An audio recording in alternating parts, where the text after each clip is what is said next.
जवाहर नवोदय विद्यालय प्रवेश परीक्षा कक्षा 6 की तैयारी कर रहे सभी विद्यार्थियों का ई परीक्षा नवोदय क्लासेज में एक बार फिर से स्वागत है।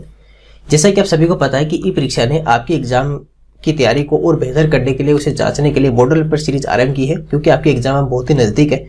और अभी तक के हमने 5 पेपर पर डिस्कस कर लिया और आज हमारा है मॉडल पेपर नंबर 6। तो मॉडल पेपर नंबर 6 के ऊपर डिस्कस करते हैं। मॉडल पेपर हमारा 6 नंबर है, जिसके ऊपर आज डिस्कस करेंगे। आपने अगर वो 5 पेपर अभी तक नहीं उनका सॉल्यूशन देखा है तो हमारे यूट्यूब पे जाइएगा, वीडियोज में सेक्शन में जाकर आपको 5 पेपर भी जरूर देख लीजिएगा। इसके अलावा अगर आप हमारे व्हाट्सएप ग्रुप से जुड़ना चाहते हैं, आपका जो मॉडल पेपर का व्हाट्सएप ग्रुप है, तो इसके लिए आप हमारी हेल्पलाइन नंबर है 8696503800 8696503800। इसके ऊपर आप अपना नेम और स्टेट व्हाट्सएप कर दीजिएगा, आपको हम हमारे व्हाट्सएप ग्रुप में जोड़ देंगे। और साथ में हमारा एक Navodaya quiz PDF, Navodaya quiz PDF जो आपको साइड में दिखाई दे रहा होगा, नवोदय क्विज पीडीएफ, इसको ऐप को भी जरूर डाउनलोड कर लीजिएगा। इसके अंदर आपको क्विजेज पीडीएफ ये सभी आपको मिल जाएगी। और आप हमारे व्हाट्सएप ग्रुप से अगर जुड़ना चाहते हैं मॉडल पेपर के, तो इस नंबर से जुड़ जाइएगा। आपको परीक्षा तक और भी बहुत सारी यहाँ पर इंपॉर्टेंट पॉइंट्स, क्विजेस, पीडीएफ सब आपको मिलते रहेंगे व्हाट्सएप ग्रुप में। चलिए पेपर को स्टार्ट करते हैं सबसे पहले। और आज का हमारा जो पेपर है वो मॉडल पेपर नंबर 6 है। 5 पेपर हमने कंप्लीट कर लिए, आप देख लीजिएगा। और आज आप हमारे अगर चैनल पर पहली बार है तो ई परीक्षा नवोदय क्लासेस को सब्सक्राइब जरूर कर लीजिएगा। तो ठीक है, सबसे पहले हमारा है mental ability part first. Part पर आप सबको पता है कि डिफरेंट फिगर या भिन्न आकृति से होता है। हमारे सामने 4 फिगर्स दी हुई है, 4 ऑप्शंस यहाँ पर दिए हुए हैं। हमें ये बताना है कि इनमें से कौन सा जो ऑप्शन है वो सबसे डिफरेंट है। तो आप देखकर भी बता सकते हो कि सर ऑप्शन नंबर डी जो है वो देखने से पता चल रहा है कि बाकी सबसे किसी ना किसी एक तरह से आपका डिफरेंट है ही, क्योंकि बाकी देखो इसके जैसा, ये सब तो आपके एक जैसे हैं, लेकिन ऑप्शन नंबर डी जो है वो एकदम से आपका डिफरेंट फिगर बना हो, तो ये तो बिल्कुल डिफरेंट दिया है ऑप्शन। क्वेश्चन नंबर 2 प्रश्न संख्या 2 का। और हाँ, आप सभी को भी कमेंट में अपना आंसर जरूर भेजते रहना है, याद रखिएगा। आप सभी को भी कमेंट में आंसर अपना साथ साथ में भेजना है, ताकि आप भी अपनी तैयारी को जांच सको मेरे साथ साथ में। क्वेश्चन नंबर 2 को देखिए, यहाँ पर कैसे डिफरेंट करें। सर हम देख पा रहे हैं कि चारों ऑप्शंस के अंदर यहाँ का ऊपर का फेस तो सबके साथ में सेम है, ठीक है। और इसके पास में ऐसा है, यहाँ पर ऐसा है, इसके पास में ऐसा है, इसके पास में ऐसा है। नहीं सर, ऐसे तो डिफरेंट कैसे बताएंगे, सबके पास में हाथ और पैर तो अलग अलग है।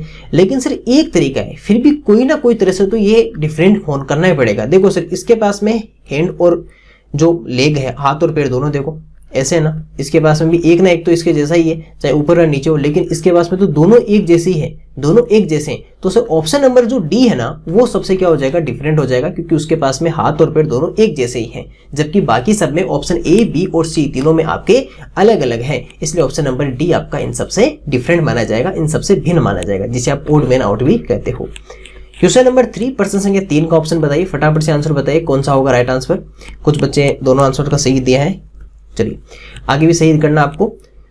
सर यहां पर देख पा रहे हैं कि चारों डिफरेंट है, फिर भी किसी ना किसी वजह से तो एक तो सेम होगा ही ना, उसे फाइंड आउट करते हैं। सबसे पहले देखिए सर, इसके अंदर ट्राइंगल है अंदर की तरफ, ठीक है, और इसमें भी है अंदर की तरफ है, यहां भी है, इसमें भी इनसाइड है, यहां भी है, इसमें भी इनसाइड है। तो फिर सर किस तरह से इनको हम सेम कर सकते हैं वो देखो। सर आप देख पा रहे हो कि बाहर की तरफ किसी भी लाइन डायग्राम हो, जैसे इसके पास में बाहर की तरफ कितने हैं, 3 साइड से, अंदर की तरफ कितने हैं सर, 2 साइड से। यहाँ पर सर बाहर की तरफ 3 है, अंदर की तरफ 2 लाइन है। यहाँ पर ये डायग्राम है और अंदर की तरफ 2 डायग्राम है। यहाँ पर सर ये 5 साइड से, इसमें 4 साइड से। सर एक ऐसे भी तो कह सकते हैं ना कि सबके पास में एक आउटसाइड और एक inside, outside inside, outside inside, outside inside है। लेकिन ए, बी और डी तीनों के अंदर अंदर की तरफ केवल एक डायग्राम है। अंदर की तरफ कितना है, केवल एक डायग्राम है। लेकिन ऑप्शन नंबर सी में अंदर की तरफ दो सर्कल्स है, यानी कि 2 डायग्राम है। इसलिए आपको ऑप्शन नंबर जो सी है वो क्या हो जाएगा, इन सबसे डिफरेंट माना जाएगा, क्योंकि बाकी सभी में ए, बी और डी में अंदर की तरफ इनसाइड ओनली 1 डायग्राम है, जबकि ऑप्शन नंबर सी में इनसाइड 2 डायग्राम है। इसलिए ऑप्शन नंबर सी आपका सही उत्तर हो जाएगा। क्वेश्चन नंबर 4 का बताइए। सर ऐसे क्वेश्चंस में हमें इनको राउंड करना होता है, हमें क्या करना होता है, राउंड नहीं सॉरी रोटेट करना होता है। तो सबको स्ट्रेट में रोटेट कर दे, इसको ऐसे स्ट्रेट बनाएंगे तो ये ऐसे बनेगा। ये कैसा बनेगा सर, इस तरह से बनेगा। और इसको जब स्ट्रेट करेंगे तो ये ऐसा बनेगा, ठीक है। ये कैसे बनेगा, ऐसे बनेगा। और इसको जब स्ट्रेट करेंगे तो ये कैसे बनेगा, इस तरह से, और ऐसे करके ऐसे बनेगा। अब सर हम चेक करते हैं, अब क्या करते हैं सर, हम चेक करते हैं। देखो सर, इसका फेस इस तरफ है, इसका फेस इस तरफ है, इसका इधर है और इसका इधर है। नहीं सर, फेस से तो पता नहीं चल रहा सर, फिर भी किसी तरह से तो सेम होंगे ना, वो तो हमें फाइंड आउट करने। कुछ बच्चों ने आंसर भेज दिया, बहुत बढ़िया। देखो सर, हम एक चीज देख पा रहे हैं कि इसमें नीचे की तरफ है, इसमें ऊपर की तरफ है, यहाँ सर ये नीचे की तरफ है, नीचे बना हुआ ना, और ये इसका फेस भी नीचे है, लेकिन ऑप्शन नंबर बी में आपका ऊपर फेस बना हुआ है। ऑप्शन नंबर सी में, सॉरी, ऑप्शन नंबर सी में आपका ऊपर बना हुआ है, ऑप्शन नंबर बी में ऊपर बना हुआ है, ऑप्शन नंबर बी में आपका ऊपर की तरफ बना हुआ है। फिर भी एक बार देख लेते हैं, अगर ये स्ट्रेट है, ठीक है, अगर हम सबका फेस अगर एक तरफ कर सकते हैं तो एक मिनट, सबका फेस अगर एक तरफ करें हम, जैसे मान लो कि सबका फेस अगर एक तरफ कर दें हम, फिर भी आपका सी ही डिफरेंट होगा, फिर भी आपका सी डिफरेंट होगा, क्योंकि अगर इसका फेस अगर सबको ऊपर की तरफ करोगे ना तो इसको हमें इधर रोटेट करना होगा ना। हाँ, इसको इधर रोटेट करेंगे तो ये आपका फेस ऐसे घूम के ऐसे जाएगा और ऐसे बन जाएगा, ये भी ऐसे रहेगा। और अगर इसको मैं फेस ऊपर लेके जाऊंगा तो इसका फेस कैसे बनेगा, ऐसे बनेगा ना, फिर मेरे को इधर रोटेट करना होगा। इसको अगर मैं फेस ऊपर की तरफ लेके जाऊं तो मैं इसको फिर इधर रोटेट करूंगा तो इसका फेस ऐसे बनेगा, इसका फेस ऐसे बनेगा, और इसका फेस कैसे बनेगा, ऐसे बनेगा। फिर भी देख लो, आपका अगर आप सबके फेस ऊपर लेके जाते हो, मान लो, है ना, अगर मान लो सबके फेस आप ऊपर की तरफ रखना चाहो तो आपको पता चलेगा कि बाकी सबके फेस तो आपके राइट साइड है, लेकिन इसका फेस आपका लेफ्ट साइड है। इसलिए आपका ऑप्शन नंबर जो सी है वो आपका सही उत्तर रहेगा, ऑप्शन नंबर सी आपका राइट आंसर रहेगा। इस तरह से नहीं कीजिएगा, आप सबका फेस ऊपर कीजिएगा, आप सबका क्या कीजिएगा, फेस को ऊपर कीजिएगा, तब इसमें थोड़ा डिफरेंट कर पाओगे। क्योंकि अगर आप इस तरह से करोगे तो फिर ये गलत आपका रॉन्ग हो जाएगा। क्यों हो जाएगा, क्योंकि हमें फेस को सबसे ऊपर रखना है, क्योंकि हमने एक का तो फेस नीचे कर लिया और बाकी सबका ऊपर रख लिया। तो फेस को सबसे पहले फेस को एक तरफ करो, क्योंकि हमने सबको सेम नहीं कर पाया ना, हमने फेस को सेम करोगे ना तब आपका राइट आंसर जल्दी मिल पाएगा। तो सबका फेस हमने एक तरफ किया तो हमें पता चलता है कि ऑप्शन नंबर सी का फेस लेफ्ट साइड है, बाकी सबका फेस राइट साइड है। इसलिए क्या करना है, हमें फेस एक तरफ करना है। हमने क्या किया कि फेस एक तरफ नहीं किया, हमने सबको डिफरेंट वे में चेंज करना स्टार्ट कर दिया। जबकि एक वे में करो तो फेस आप ऊपर कर लेना, तो आपका ये right answer option number C इसका सही उत्तर रहेगा। चलिए सर, क्वेश्चन नंबर 5, प्रश्न संख्या 5, सेम फिगर है, समान आकृति। आप सबको पता है कि यहाँ पर लिखा भी रहता है कि same is the question figure, यानी कि जो प्रश्न आकृति के बिल्कुल सदृश हो। देखो, इसके जैसा एग्जैक्टली सेम कौन सा है, ऑप्शन एलिमिनेशन मेथड काम में ले सकते हो। अगर आप ये देखना चाहो कि ऊपर का, जैसे मान लीजिए मैं इसको देखना चाहूँ तो बाकी सब में ठीक है, लेकिन ऑप्शन नंबर डी आपका एक तो ये कट हो गया, ठीक है। इसके बाद में यहाँ पर ये माइनस माइनस ये नहीं है तो ये भी कट हो गया। अगर इधर देखो तो सर इस तरफ ये आना चाहिए था, इसमें नहीं तो ये भी कट हो गया। तो ऑप्शन नंबर ए आपका राइट आंसर रहेगा।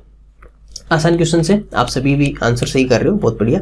क्वेश्चन नंबर 6 में देखो सर, यहाँ देखो तो सर इस तरह की लाइंस होनी चाहिए ना, इसमें नहीं है, इसमें है, इसमें भी है और इसमें भी है।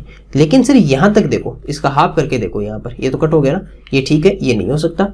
अब यहाँ देखो तो सर यहाँ पर ये है, यहाँ पर ये डॉट है और ये रहेगा, ठीक है। यहाँ पर अगर आप नीचे की तरफ, ये ठीक है, और देखो ये प्लस आ गया ना, तो ऑप्शन नंबर बी आपका यहाँ से क्या हो जाएगा, राइट आंसर हो जाएगा। तो क्वेश्चन नंबर 6 का ऑप्शन नंबर बी आपका सही उत्तर रहेगा।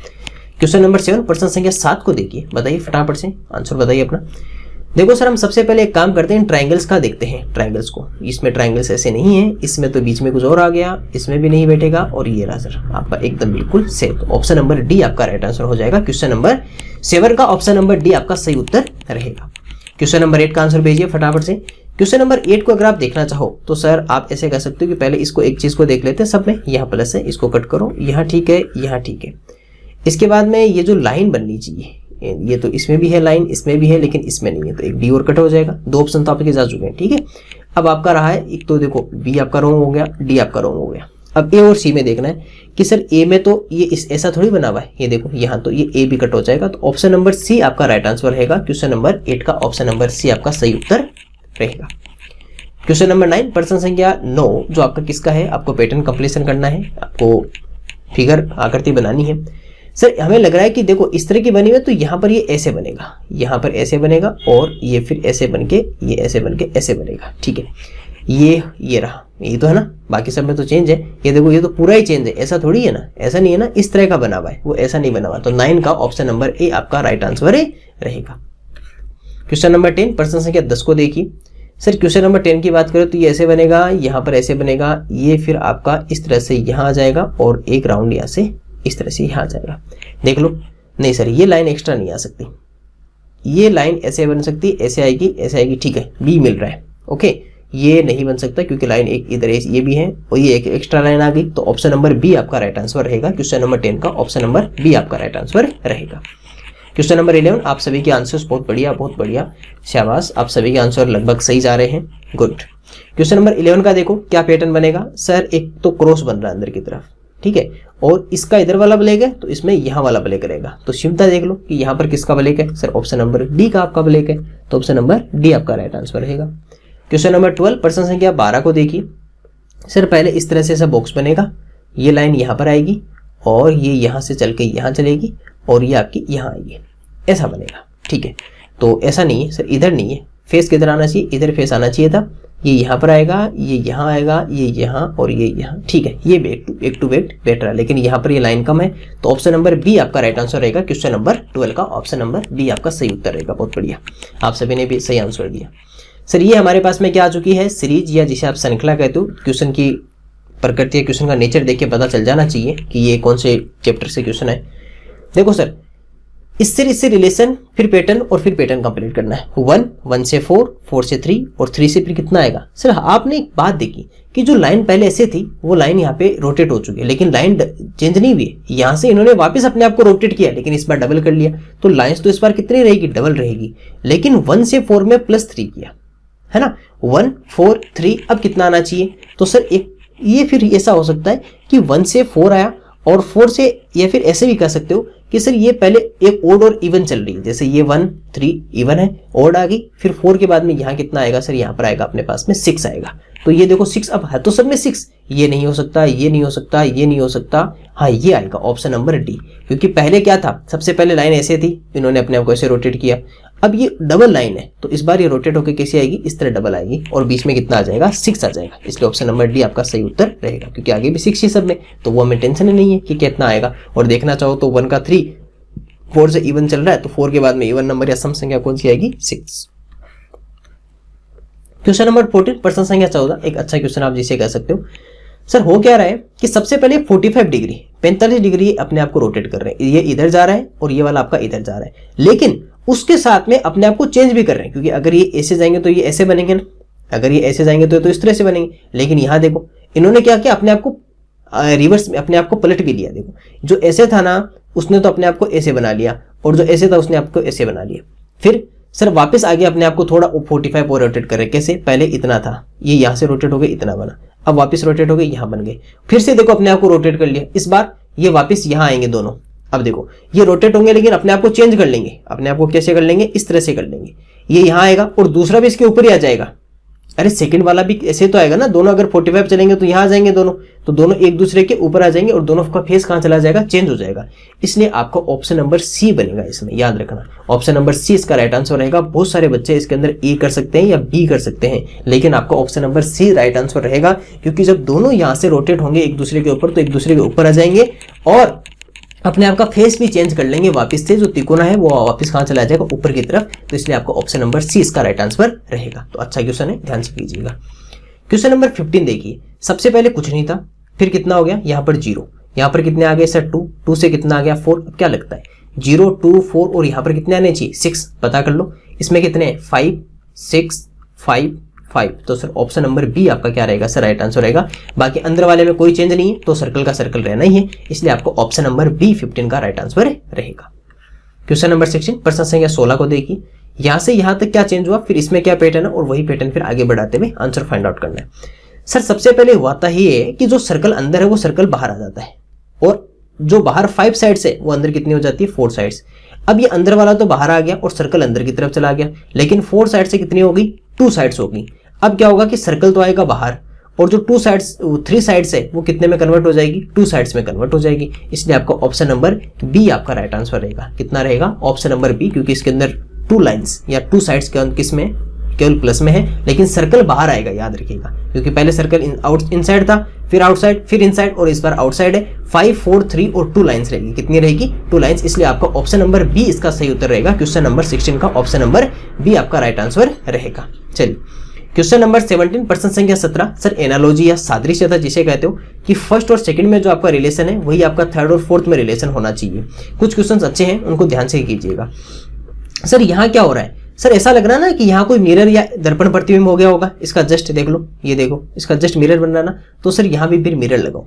मिरर लगाओगे तो आपको पता है कि ये लाइन तो ऐसे जाएगी, है ना, ये लाइन तो ऐसे जाएगी, और जो नीचे वो तो आपका नीचे रहेगा और ये आपका इस तरह से ऊपर की तरफ चला जाएगा। चेक कर लो, नहीं सर ऊपर नहीं हो सकता, ये सर नीचे है, लेकिन दोनों नीचे थोड़ी हो सकती है। हाँ, ये नीचे है, ये आपका ऊपर है, और ये नीचे, ये भी ठीक है, ये नहीं ऊपर नहीं जा सकती। तो सर ऑप्शन नंबर सी आपका राइट आंसर रहेगा। क्वेश्चन नंबर 17 का ऑप्शन नंबर सी आपका राइट आंसर रहेगा। मेरे साथ साथ समझिएगा क्वेश्चन को भी, है ना। क्वेश्चन को किस तरह से हम कर रहे हैं वो भी मेरे को आपको समझना है कि मैं क्वेश्चन को किस तरह से अटेम्प्ट कर रहा हूँ। आपको भी इस तरह से अपने जो थिंकिंग थॉट प्रोसेस है ना उसको इसी तरह से बिल्ड करना है, ताकि एग्जाम में आपको बहुत हेल्प करेगी ये जो, क्योंकि जैसे मैं स्पीड जितनी स्पीड से कर रहा हूँ, अगर आप भी मेरी तरह थॉट प्रोसेस से काम करोगे एग्जाम में, तो 100% है आपका भी क्वेश्चन जल्दी होगा और राइट भी होगा। क्वेश्चन नंबर 18 देखिए। सर होता है क्या इसके इनके अंदर कि ये अपना जस्ट ऑपोजिट, इसका ऑपोजिट ये है ना, यहाँ चल रहा है, ठीक है। तो इसका जस्ट ऑपोजिट कौन सा है? ये वाला। तो ये वाला फिल किसके अंदर है वो चेक कर लो। सर ये वाला आपको ऑप्शन नंबर सी में आपका राइट आंसर रहेगा। तो 18 का ऑप्शन नंबर सी आपका सही उत्तर रहेगा।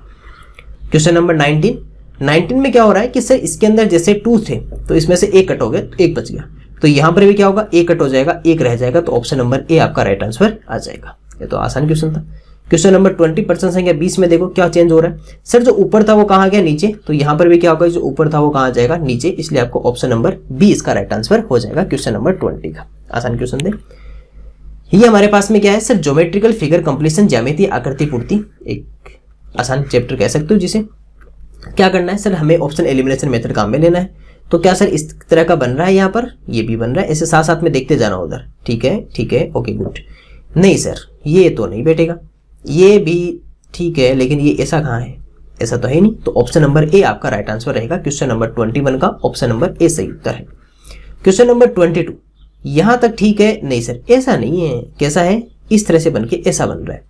ये तो सर बहुत ऊपर है। ये ठीक है, बढ़िया बैठ रहा है। ये भी नहीं है। तो ऑप्शन नंबर सी आपका राइट आंसर रहेगा। क्वेश्चन नंबर 23, प्रश्न संख्या 23 को देखिए। सर क्या एस के जैसा है क्या? ठीक है, ये भी ठीक है, यहाँ पर भी यहाँ तक ठीक है, बहुत बढ़िया। ये भी ठीक बन रहा है, ये भी ठीक बन रहा है, ये भी ठीक है, कुछ कुछ हद तक ठीक है। सर यहाँ तक आपको हो गई, ये भी ठीक है, ये भी ठीक है, ये भी ठीक है। अच्छा सर ये भी बन रहा है। अरे नहीं बन रहा।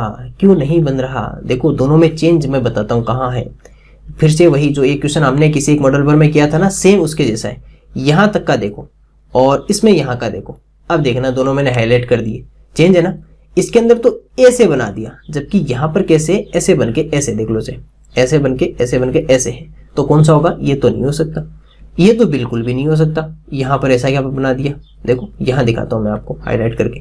छोटे छोटे चेंजेस किए, बहुत छोटे छोटे। देखो ये भी नहीं हो सकता ना, साइड में ऐसा थोड़ी, साइड में से कोना, ये तो एकदम से बिल्कुल ऐसा है। ये तो वैसे ही नहीं हो सकता। तो आपका ऑप्शन नंबर ए इसके अंदर राइट आंसर रहेगा। ये मैंने 3 जो छोटे छोटे डॉट किए ना हाईलाइट से, वो ध्यान रखना, उतना सही चेंज है तीनों में। बाकी लग रहा है तीनों एक जैसे ही है। ए, बी और सी अगर आप एक साथ देखोगे तो लगेगा तीनों ही ऑप्शन सही है, लेकिन जो मैंने हाईलाइट किया ना वहां से पता चलेगा, देखो ये आपने ऐसा कर दिया, इसमें यहाँ पर इस तरह से बना दिया। तो छोटे छोटे चेंजेस भी कई बार ध्यान रखना। नहीं क्या होगा कि छोटे चेंजेस नहीं देखोगे तो ये ज्योमेट्रिकल फिगर कंप्लीशन बहुत इजी है। इसके अंदर ज्यादा टफ क्वेश्चन नहीं बना सकता एग्जामिनर। क्या बनाएगा? कट आउट करके निकालना होगा, लेकिन फिर भी ऐसे छोटे छोटे चेंजेस करके इसको थोड़ा सा टिपिकल बना देगा। यानी कि बच्चे क्वेश्चन कंफ्यूज करके बच्चे क्वेश्चन गलत कर सकते हैं। इसलिए क्वेश्चन नंबर 24, प्रश्न संख्या 24। सर ये तो पॉसिबल ही नहीं, दूर से दिखाई दे रहा है। ये भी आपको, ये ठीक है, ये बन सकता है, ये नहीं बन सकता, ये तो वैसे नहीं बन सकता। तो ऑप्शन नंबर बी इसका राइट आंसर होगा। तो कुछ क्वेश्चन बहुत अच्छे हैं, एक दो क्वेश्चन का तो हो रहता है फर्क। अगर एक दो क्वेश्चन जो गलत कर देता पीछे रह जाता है, जो सही कर देता आगे चला जाता है, क्योंकि बाकी तो इसमें बनेगा क्या। मेंटल एबिलिटी तो वैसे इजी चैप्टर है ना, पूरा सेक्शन ही इजी है। इसमें आसान से इसे बहुत अच्छे मार्क्स 40 आउट ऑफ 40 लाए जा सकते हैं। यहाँ देखिए सर क्वेश्चन नंबर 25 में, सर हमें इस तरह से राउंड बनाना है। ऑप्शन एलिमिनेशन मेथड ये काम में लेते हैं, सब में एक राउंड बना देते हैं। अभी पता चल जाएगा कि कौन सा ऑप्शन है। राउंड बनाते ही आपका आंसर बाहर निकल के आपको दिखाई देने लगेगा। नहीं सर पहले ऐसे आना चाहिए था, पहले सर्कल बाद में ये, क्योंकि इधर से इधर जाएगा ना एरो। नहीं ये नहीं है, ये भी नहीं है, ये है, ये भी नहीं है। तो ऑप्शन नंबर सी आपका राइट आंसर हो जाएगा। 26, प्रश्न संख्या 26 में देखिए। सर एक बनाते हैं और जब 9 होगा तो याद रखिएगा 9 कैसे बनेगा। 9 आपका ऐसे जाएगा, 9 ऐसे बनेगा और 6 आपका इस तरह से बनना चाहिए। ये हमने राउंड लगाया, यहाँ राउंड बनाया, यहाँ राउंड बनाया और यहाँ राउंड बनाया। 2 ऑप्शन तो आपके ऐसे कट हो गए। अब रही बात 6 की, तो पहले 6 कैसे आ सकता है? ये भी कट। हाँ ये सही है, 9 भी ऐसे, 6 भी ऐसे, 8 भी ऐसे और 1 ऐसे, क्योंकि उसके बाद में 8 तो ऐसे बनेगा और 1 जो आपका ऐसे है ना वो इस तरह से बनेगा। तो ऑप्शन नंबर सी आपका राइट आंसर रहेगा। 26 का ऑप्शन नंबर सी आपका सही उत्तर रहेगा। 27 का बताइए। ये तो सर बहुत आसान है, इस तरह से बन के ऐसे बनेगा, ऊपर आपका ब्लैक रहेगा और इधर आपका इस तरह से बनेगा। तो ऑप्शन नंबर डी आपका राइट आंसर। एक आसान क्वेश्चन जिसे आप कर सकते हो कि बहुत ही आसान है, तो 27 का डी रहेगा। 28% संख्या 28 को देखिए सर, क्या करना है सर, ये जो इक्वल है यानी कि इधर राउंड बना लो, राउंड से पता चल जाएगा ना, इसके पास पास में राउंड बना लो सबके पास में, तो आपको आंसर अपने आप दिखाई दे देगा कि कौन सा होगा और ये आपका यहाँ जाएगा। तो सर ऑप्शन नंबर ए 28 का राइट आंसर होगा। देखो ऑप्शन एलिमिनेशन मेथड से कितना जल्दी हो रहा है, मिरर रिफ्लेक्शन दर्पण प्रतिबिंब, ये आ गया sir paper cutting and folding. इस बार देखो कटआउट्स कैसे बनेंगे, ऐसे बनेंगे ना, तो हम भी क्या करते हैं पेज में, देखो अगर आपको ये आ जाए ना बॉक्स वाले, तो इसमें तो कटआउट बना लेना, बहुत जल्दी कर पाओगे आंसर, कटआउट्स बना लेना बहुत जल्दी कर लोगे आंसर। अब जैसे मैं तो हाईलाइट कर लेता हूँ, आप वहाँ पर अपने माइंड में हाईलाइट करना, मैं अब इसको हाईलाइट कर रहा हूँ, सबका जो पहला बॉक्स है ना उसे मैं हाईलाइट कर रहा हूँ, क्योंकि इसी में तो अपना आंसर है ना, यही तो कट लगाया हो, तो इसको हाईलाइट कर रहा हूँ। जैसे हाईलाइट करूंगा आपका आंसर आपके सामने होगा। सर नहीं पॉसिबल ही नहीं है, ए में, बी में नहीं पॉसिबल ही नहीं है, सी हो सकता है, डी नहीं पॉसिबल ही नहीं है। अब देखो जब ए से आप यहाँ आओगे तो यहाँ मिरर बनेगा, तो ये कैसे जाएगा, ऐसे जाएगा, और जब वापस उधर ओपन करोगे तो ये तो ऐसे रहेगा और ये नीचे वाला ऐसे रहेगा, ऐसा है तो ना, देख लो ये ऐसे और वापस इस तरह से बन रहा है। तो ऑप्शन नंबर सी आपका राइट आंसर रहेगा। क्वेश्चन नंबर 30, सर फिर से कटआउट्स लग रहे हैं, तो हम भी क्या करते हैं, इसको 4 पार्ट्स में या 4 पार्ट्स में इसको डिवाइड कर लेते हैं, 4 भागों में इसको बांट देते हैं, क्योंकि पूरा पेज इसी तरह से तो होगा, क्योंकि जब पहले ओपन हुआ फिर कट हुआ, तो आपको ये पता होना चाहिए कि इसके अंदर जो सराउट होगी या इसके जो बीच में से लाइंस बनेगी वो किस तरह से बनेगी पेज को ओपन होगे। अगर इतना पता होगा तो आप आसानी से कर लोगे। जैसे मैं इसको हाईलाइट करता हूँ यहाँ पर, ठीक है, इसमें मैं हाईलाइट किया, इसमें यहाँ हाईलाइट किया, इसको फिर से यहाँ पर हाईलाइट किया और इसमें यहाँ हाईलाइट किया। आप कहोगे सर सी और डी तो नहीं हो सकते, पॉसिबल ही नहीं है, लेकिन ए और बी में कंफ्यूजन है कि ए को करें कि बी को करें, दोनों एक जैसे दिखाई दे रहे हैं। वापस देखो घूमने पर भी ऐसा ही बनेगा, है ना, घूमने पर कैसा बनेगा, इसके जैसे जाएगा तो ऐसा बनेगा, ऊपर जाएगा तो ऐसे, यहाँ जाएगा तो ऐसे। सर फिर हमें क्या चेंजेस है, सर फिर भी देखो 2 चेंजेस मैं आपको दिखाता हूँ छोटे छोटे, इसके अंदर फिर भी एक चेंजेस है। क्या चेंज है देखना, इसकी साइड देखो, यहाँ की डिस्टेंस, बीच का डिस्टेंस, इसका डिस्टेंस देखो, इसका डिस्टेंस देखो, आपको पता चलेगा। यानी कि इसके बीच का जो डिस्टेंस है ना, ये डिस्टेंस, ये इतना सा, ये देखना कि किसमें ज्यादा है। देखो सर इसका तो इक्वल है दोनों का, देख लो, लेकिन सर इसका बहुत ही कम है, देख लो सब जगह कम बन रहा है ना, डिस्टेंस कितना कम कट है, तो नहीं सर बी नहीं हो सकता, इसलिए आपका option number A right answer होगा। एक अच्छा क्वेश्चन जिसे आप कह सकते हो कंफ्यूज करने वाला क्वेश्चन है। ए और बी दोनों को सेम दिया है, केवल थोड़ा सा डिस्टेंस को कम किया है। जब तक सेम मिले ना तब तक हमें सेम को लेना, अगर ये नहीं होता ना ऑप्शन, तब हम बी को टिक करते हैं, लेकिन अभी तो आपके पास में ए मिल रहा है, तो जहां तक हो सके सेम का पता करो, जब नहीं मिले तब फिर हम किसी दूसरे ऑप्शन पे जाएंगे, लेकिन कोशिश है कि एग्जाम में सेम ही दिया जाता है जहां तक हो सके, क्योंकि कटआउट्स बन रहे हैं। तो आपका ऑप्शन नंबर ए इसका राइट आंसर होगा, कंफ्यूजेबल क्वेश्चन था। 31 31 नंबर, सर फिर से वही बन रहा है कि पहले ऐसे बनेगा, फिर ऐसे जाएगा, फिर ऐसे जाएगा, और जो डॉट्स हैं वो डॉट इस तरह से ओपन होकर यहाँ आ जाएंगे, इसलिए आपका ऑप्शन नंबर बी इसका राइट आंसर रहेगा। क्वेश्चन नंबर 32 प्रश्न संख्या 32 देखिए, सर ये जो डॉट्स हैं वापस ओपन होंगे, देखो पेज अगर देखो, ये देखो, अब यहां से सुनना, जब पेज आता है ना तो इस तरह से आएगा पूरा पेज, है ना, तो ये पेज कहाँ जाएगा, ऐसे जाएगा। अब पेज जब वापस ऊपर जाएगा तो यहाँ बनेंगे दोनों डॉट, पेज जब वापस ओपन होगा ऊपर की तरफ तो ऐसे बनेगा। अब जब ये पेज वापस से इधर ओपन हो जाएगा, पूरा पेज इधर आ जाएगा, तो ये लाइन कहाँ आएगी, यहाँ पर आएगी। और देखो ये पेज आप जब उठा के इधर लेके जा रहे हो, उठा के कहाँ लेके जा रहे हो, यहाँ पर, तो एक बात याद रखना कि ये जो डॉट ना, ये डॉट तो चले जाएंगे इधर ऊपर की तरफ, और ये दोनों जो यहाँ नीचे की तरफ है ना, क्योंकि जब ये ओपन होगी इस तरह से ओपन होके ऐसे जाएगी ना, तो ये लाइन कहाँ चली गई, अरे ये लाइन ऊपर की तरफ चली गई ना। ऐसे समझो कि ये लाइन जो बीच वाले तो बीच में रहेगी, और ये लाइन है ना, ये लाइन यहाँ आ चुकी है, ये लाइन कहाँ आ चुकी है, यहाँ आ चुकी है। तो अब इसके पास वाले दोनों कहाँ रहेंगे, इसके जैसे इसके पास में है तो वो दोनों यहाँ जाएंगे और ये दोनों यहाँ आएंगे, तो ये लाइंस कैसे बनेगी, ये डॉट्स फिर ऐसे चले जाएंगे, ऐसा ध्यान रखना। तो मतलब कि टोटल डॉट है ना वो इस तरह से बनेंगे, इस तरह से, और फिर ये 2 ऐसे इक्वल रहेंगे और 2 आपके नीचे रहेंगे, क्योंकि ये 2 तो इस तरह से सेम रहेंगे, है ना, ये तो आपका सब कुछ सेम रहेगा, लेकिन ये नीचे वाले कहाँ चले जाएंगे, ऊपर की तरफ चले जाएंगे, और इसलिए आपको ऑप्शन नंबर इसमें कौन सा आएगा, ऑप्शन नंबर बी इसका राइट आंसर रहेगा। तो ये भी एक अच्छा क्वेश्चन जिसे आप कह सकते हो कि यहाँ थोड़ा सा आपको समझना होगा, अगर आपने थोड़ी सी भी गलती की ना तो आप इसमें गलती कर सकते हो, इसलिए आपको ध्यान रखना है कि इसका ऑप्शन नंबर बी इसका राइट आंसर रहेगा क्वेश्चन नंबर 32 का। क्वेश्चन नंबर 33, सर कटआउट्स आपको दिए हुए हैं जिनसे आपको एक पूरी फिगर बनानी है, स्पेस विजुअलाइजेशन जिसे कहते हो। तो नंबरिंग डालते हैं सबसे पहले। सर क्या आपको 1 नंबर, ये 3 बन रहा है, ओके। ये सर इस तरह की कोई डायग्राम है आपके पास में, हाँ सर इस तरह का डायग्राम है ना हमारे पास में, ठीक है, ओके मान लेंगे। सर 2 नंबर कहाँ से लाओगे, ये तो 4 तो मान ली लिया है, लेकिन ये कहाँ है इतना सा, ये तो है ही नहीं ना, नहीं सर ये नहीं है, हटा दो। इसके बाद में ये इतने सारे कहाँ से लाओगे सर, छोटे छोटे ट्राइंगल्स, ये भी नहीं है। हाँ ये हो सकता है, जैसे ये 3 है, ये आपका 4 है, ये आपका ये दो सर 2 और 1, ये लो ऑप्शन नंबर सी आपका राइट आंसर हो जाएगा। इसमें तो वैसे ही नहीं मिलेगी ये सारे डायग्राम्स, है ना। इसलिए नंबर लगाने से क्या होगा कि आपको आइडिया रहेगा। ऐसे तो क्या होगा, अब जैसे मान लो मैं इसको देखना चाहूँ तो मेरे को पता नहीं चले कौन सी देख ली कौन सी मैंने नहीं देखी, तो नंबर से याद रहेगा कि मैंने हाँ 1 नंबर को पता कर रहे हैं, इसमें से कौन सा है। अब जैसे ये क्वेश्चन शायद रिपीटेड क्वेश्चन लग रहा है मुझे, है ना। अब इसमें देखने से क्या पता चल रहा है कि नहीं सर ए तो बन ही नहीं सकता। बी में अगर आप कोशिश करोगे तो बी में तो ज्यादा कटआउट सा 1 2 3 4 वैसे नहीं है। हाँ सी बन रहा है कि 1 नंबर ये रहा, 2 ये और आपका 3 ये, तो ऑप्शन नंबर सी इसका राइट आंसर हो जाएगा क्वेश्चन नंबर 34 का। क्वेश्चन नंबर 35 35 को देखिए 1 2 3 एंड 4। सर क्या ये बन सकता है, सर जहां तक हो सके एग्जैक्टली बनाओ। देखो सर ये मेरे को ज्यादा आसान लग रहे हैं, क्योंकि ये एग्जैक्टली जैसे टच किया मैंने, ये ज्यादा इससे ज्यादा बेटर ये बनेगा जल्दी, तो ऑप्शन नंबर सी को हम राइट आंसर करेंगे। अब आप कहोगे सर बी ए और ये भी तो हो सकते थे, लेकिन अंदर की तरफ पहले मत लेके जाओ। सबसे पहले वो देखो कि हम इसको दोनों को टच ही करें केवल, जब ये नहीं मिले तब हम सोचेंगे कि इनको कहीं ना कहीं अंदर की तरफ हम फिट कर सकते हैं। लेकिन जहां तक हो सके अंदर की तरफ फिट नहीं करना, पहले एक दूसरे के ऊपर टच करो, यानी उनको चिपकाओ। तो चिपकाया तो कौन सा बनेगा, ऑप्शन नंबर सी, ए और बी नहीं बन सकता। क्वेश्चन नंबर 36 प्रश्न संख्या 36 को देखिए। सर ये 1 2 3 4 बाकी सब तो ठीक है, ए बन सकता है, पॉसिबिलिटी है सर, ए की पॉसिबिलिटी है। सर ए की पॉसिबिलिटी है क्या, बी की पॉसिबिलिटी है, नहीं सर इतना सा तो नहीं है, ऐसा तो नहीं है, नहीं। बी की पॉसिबिलिटी है क्या, बी की पॉसिबिलिटी है सर, लेकिन मेरे को लगता नहीं कि इतना बड़ा है ना। अभी देखेंगे, अभी इन दोनों में कंपैरिजन करेंगे। नहीं सर ये तो नहीं हो सकता और ये भी नहीं हो सकता। अब ए और बी के बीच में रहा कि ए और बी में से किसको करें। सर देखो ज्यादा आपको ये जो 4 नंबर है ये ज्यादा किसकी तरह दिखाई दे रहा है, अगर इसको मैं बड़ा करूंगा तो क्या लगता है आपको, इस तरह से बड़ा होगा।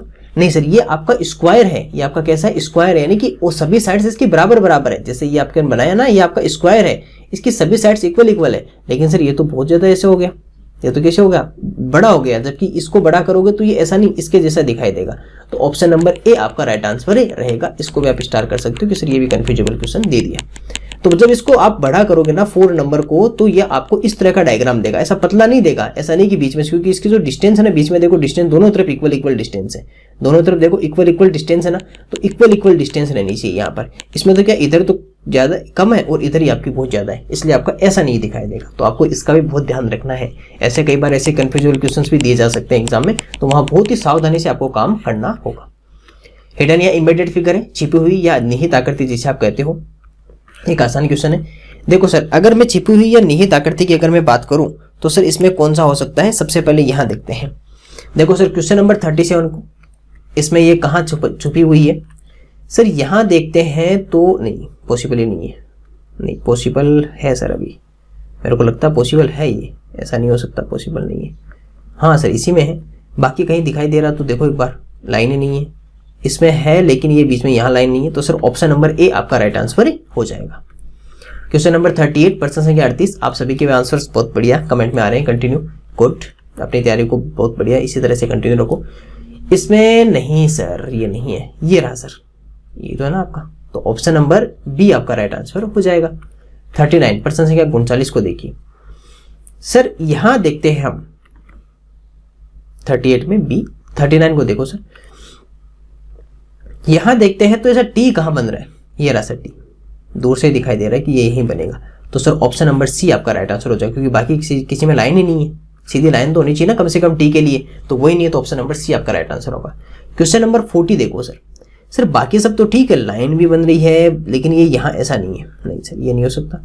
इसमें सब कुछ ठीक था, लेकिन ये लाइन कहाँ है, इसमें भी नहीं है। हाँ सर ये रही, इसमें ये लाइन, ये भी ठीक है, ये भी ठीक है और ये भी ठीक है, तो ऑप्शन नंबर डी आपका राइट आंसर रहेगा क्वेश्चन नंबर 40 का। और इस तरह हमने मेंटल एबिलिटी के 40 क्वेश्चंस कर लिए। फटाफट से अपना स्कोर बता दीजिए कि 40 में से आपका स्कोर कितना है मेंटल एबिलिटी में, जल्दी से बता दीजिए मेंटल एबिलिटी का स्कोर। फिर हम चलते हैं अरिथमेटिक टेस्ट या अंक गणित परीक्षण आप जिसे कहते हो, ठीक है, जिसे आप अंक गणित परीक्षण जिसे आप कहते हो, हम उसके ऊपर डिस्कस करते हैं। चलिए फटाफट से अपना स्कोर बताइए 40 में से। गुड, 40, 37, 38, 36।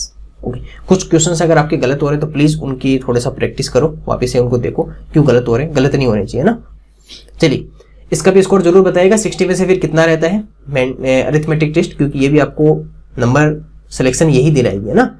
मेंटल एबिलिटी में तो लगभग स्टूडेंट सही कर लेंगे, लेकिन यहाँ आके कुछ बच्चे पीछे छूट जाते हैं, तो आपको उनसे आगे रहने के लिए आपको मैथ्स में परफेक्ट होना बहुत ज्यादा जरूरी है। देखिए question number 41, Sita scored 5 marks more than Reena in examination, Pooja got 10 marks less than Sita. If the sum of marks of all 3 is 345, then find the marks of Pooja. शायद पूजा की स्पेलिंग गलत है, पूजा। किसी परीक्षा में सीता ने रीना से 5 अंक अधिक प्राप्त किए, पूजा ने सीता से 10 अंक कम प्राप्त किए। यदि तीनों के अंकों का कुल योग 345 है तो पूजा के अंक ज्ञात करो। पूजा के अंक ज्ञात करो। देखो क्वेश्चन क्या कह रहा है, सबसे पहले कह रहा है कि जो सीता है, Sita scored 5 marks more than Reena, Sita ने रीना से 5 अंक अधिक प्राप्त किए। किससे? रीना से 5 अंक अधिक प्राप्त किए, अधिक यानी प्लस। नेक्स्ट क्या लिखा हुआ, पूजा got 10 marks less than Sita, पूजा ने सीता से 10 अंक कम प्राप्त किए, पूजा ने सीता से 10 अंक कम प्राप्त किए। अब देखो पूजा किस पे डिपेंड है, सीता पे, और सीता किस पे डिपेंड है, रीना पे। तो यहां पर हम रीना को अक्स मान लेते हैं। हम ऐसा मान सकते हैं कि रीना जो आपके पास में है, रीना, वो रीना की क्या होगी सर, अक्स होगी। तो आपके पास में सीता कितनी हो जाएगी, अक्स प्लस 5, एंड देन पूजा आपके पास में कितनी हो जाएगी, सीता अक्स प्लस 5 माइनस आपका कितना हो जाएगा 10, तो ये आपका कितना रहेगा, अक्स प्लस 5 माइनस 10, तो आपके पास में टोटल कितना आ जाएगा, अक्स माइनस 5। तो ये आपका आ गया पूजा, ये आपके पास में सीता, और ये आपके पास में रीना। अब एक हिंट और दे रखी क्वेश्चन में, क्या, तीनों का टोटल सम 345, 345 है तीनों का। तो Sita plus Reena plus Sita plus Pooja, वो कितना है सर, 345, 345। चलो प्लस करो, ये आपके पास में अक्स प्लस 5 प्लस अक्स माइनस 5, और टोटल कितना है सर, 345। आपको प्लस 5 से प्लस 5 कट हो जाएगा, ये आपके पास में 3x इक्वल्स टू 345। 3 को अगर डिवाइड करेंगे तो अक्स की वैल्यू कितनी हो जाएगी, 345 अपन कितना रहेगा 3, 3 बन जा 3, 3 बन जा 3, एंड 3 5 जा 15, 115। तो अक्स की वैल्यू कितनी है, 115, 115। किसका स्कोर पूछा है सर, पूजा के।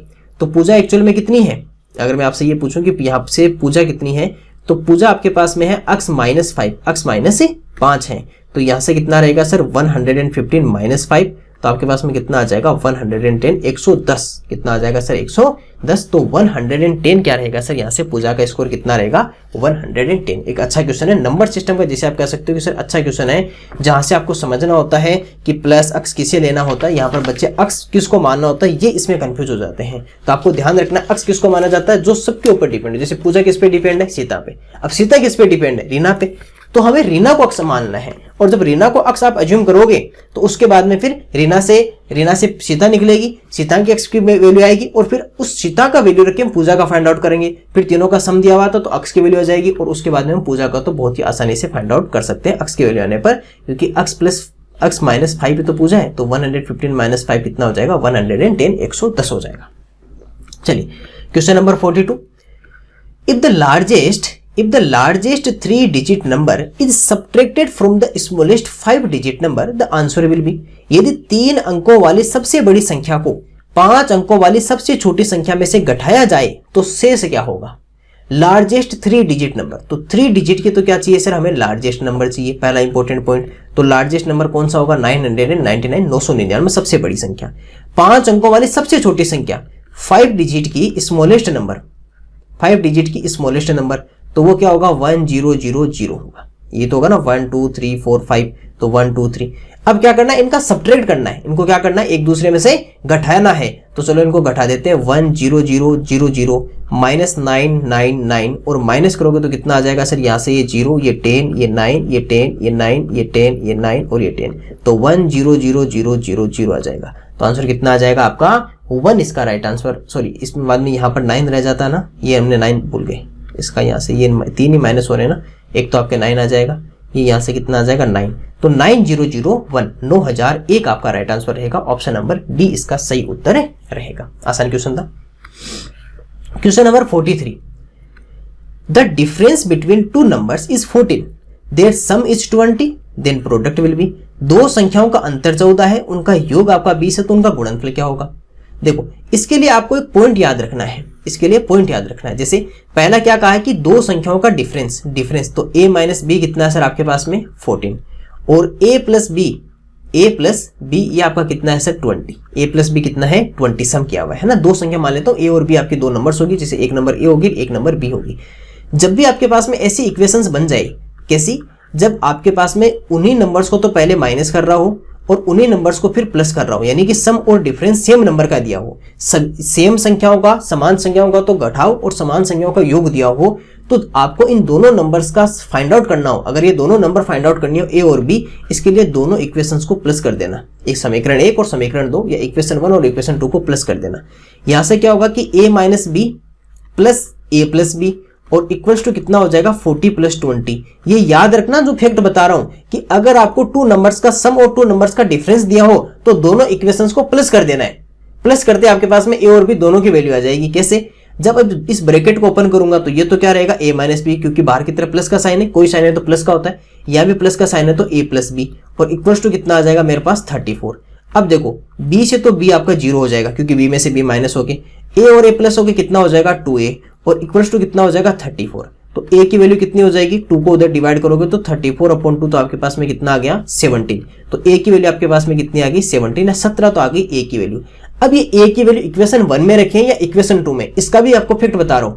a की वैल्यू हमेशा वहां रखो जहां प्लस का साइन हो, हमेशा प्लस वाले में, माइनस वाले में इसने नहीं रखो, नहीं टिपिकल हो जाएगा, आप फिर इधर उधर ट्रांसफर करना पड़ेगा। इसलिए a की जगह उसमें रखो जहां प्लस वाली इक्वेशन है। तो यहां पर क्या आ जाएगा 17 प्लस बी इक्वल्स टू 20। अब क्या करना है, 17 उधर जाएगा तो b की वैल्यू कितनी है 20 माइनस 17 इक्वल्स टू कितना आ जाएगा 3।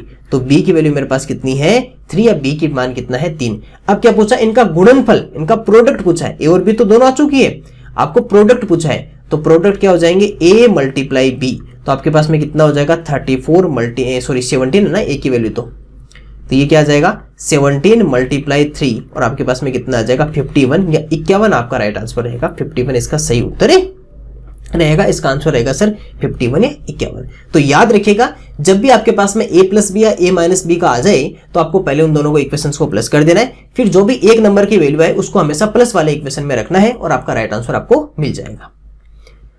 Question number 44, a box contain 8/10 litres oil, if 4/5 liter oil will be mixed, then how much oil will be there?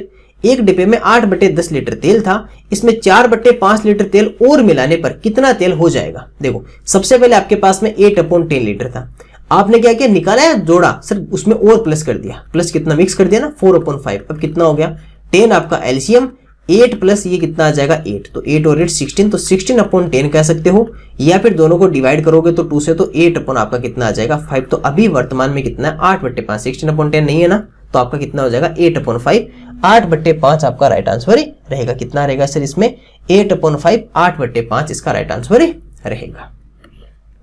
Question number 45, प्रश्न संख्या 45 देखिए, यहां से क्या लिखा हुआ है ये सर, इसके आपको लग रहा है ना एक और किसी में आया था और डेसिमल में आपने ऐसे खूब सारे क्वेश्चंस किए हुए थे, एक मॉडल पर में और आया था ऐसा क्वेश्चन कि आपको इसकी वैल्यू गिवन है और इसकी वैल्यू फाइंड आउट करनी है, ये मान दिया हुआ है, इसका मान निकालना है। मैंने कहा था सबसे पहले जो क्वेश्चन है उसके पॉइंट हटा दो। क्वेश्चन क्या कह रहा है 278.10 अपॉन 1.5, सबसे पहले क्वेश्चन हटा दो, डिवाइड है ना, इसके पॉइंट हटा दो। जब पॉइंट हटा दोगे तो आपके क्या आ जाएंगे 27810 अपॉन 15, इसके पास में कितनी है 1, तो 10, इसके पास में कितने डिजिट है 2, तो यहां से कितने आ जाएंगे 20 आ जाएंगे, 20 से 20 आपके डिवाइड हो गए। रिमेनिंग आपके पास में कितना रहेगा 2781 अपॉन 15। देखो यहां पर 0 है ना, ठीक है कोई ना, इसको छोड़ दो, इतना ही रखो, 2781 अपॉन 15 आपके पास में इसकी वैल्यू हमें फाइंड आउट करनी है। देखिए सर अब हम चलते क्वेश्चन की तरफ। क्वेश्चन क्या कह रहा है, क्वेश्चन कह रहा है कि 278.10 अपॉन 15 इक्वल्स टू 18.54। सबसे पहले इसके सारे पॉइंट हटा दो एक दूसरे के, है ना, सारे पॉइंट हटा दो, इधर से इधर वाले के हटा दो, क्योंकि उधर वाले में तो चाहिए नहीं ना, क्योंकि इसके देखो आपको ये दिखाई दे रहा है ना नोमिनेटर में, ये डिनोमिनेटर में, ठीक है हमें मिल गया। बस इसका पॉइंट हटा के इसके जैसा बनाना हमें, है ना। इन दोनों को क्या करना है, अंश और हर वालों को एक जैसा बनाना है। इसके पहले पॉइंट हटाओ, पॉइंट हटा दो, पॉइंट हटाओगे तो क्या लिखोगे इसको 27810 अपॉन 15 मल्टीप्लाई 100, क्योंकि 2 डिजिट है ना, 10 से तो 10 हट जाएगा आपका, रह गया सर 10, तो आप ये कह सकते हो ना, इसका अगर 18.54 है तो मैं एक काम करता हूँ, ये जो 10 है ना, ये 10 यहाँ पर रह गया, ये इसको मैं उस तरफ ट्रांसफर कर देता हूँ ताकि मेरा इसके जैसे बन जाए। फिर मेरे पास क्या बनेगा, 2781/15 इक्वल्स टू 18.54 मल्टीप्लाई 10। अब देख लो, ये एग्जैक्टली वो नंबर बन गया ना जैसा आप यहाँ पर चाहते हो, जैसा आपको फाइंड आउट करना है। केवल मल्टीप्लाई कर लो, मल्टीप्लाई करोगे तो 8154 और 0, 2 डिजिट पे आपका पॉइंट चाहिए तो यहाँ पर 2 डिजिट पे पॉइंट आ जाएगा, तो 185.40 या फिर 4 रहेगा, या तो 40 या 4 आ सकता है क्योंकि 0 हट भी तो सकता है ना। अब चेक कर लो, ये नहीं सर ये हो सकता है, ये देखो ये 40 है तो 185.4 आपका राइट आंसर रहेगा। ऐसे क्वेश्चंस आपको इस तरह से करोगे तो जल्दी कर पाओगे, है ना। ये इसका सबसे बेस्ट मेथड होता है कि इस तरह से पॉइंट हटा लो और आप कर लो। ऐसे क्वेश्चंस आपने ई परीक्षा की जो आपके पास में गाइड बुक होगी ई परीक्षा वाली, उसके डेसिमल जो चैप्टर उसमें खूब सारे ऐसे क्वेश्चंस दिए हुए। अगर आपसे नहीं हो पा रहे तो उनकी प्रैक्टिस कर लो, या फिर आपके कहीं से भी आपको ऐसे डेसिमल नंबर की आपके पास में बुक होगी उससे सोल्व कीजिएगा। क्वेश्चन नंबर 46 प्रश्न संख्या 46 को देखिएगा। यहाँ क्या दिखा, vote number will be come in place of both, यहाँ पर दोनों जगह कौन सा आना चाहिए।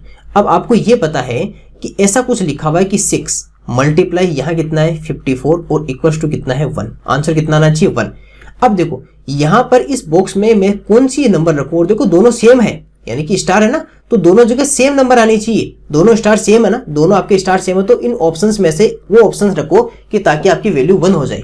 जैसे सबसे पहले मान लीजिए मैं 12 रखता हूं तो कितना आ जाएगा 12/6 मल्टीप्लाई 12/54।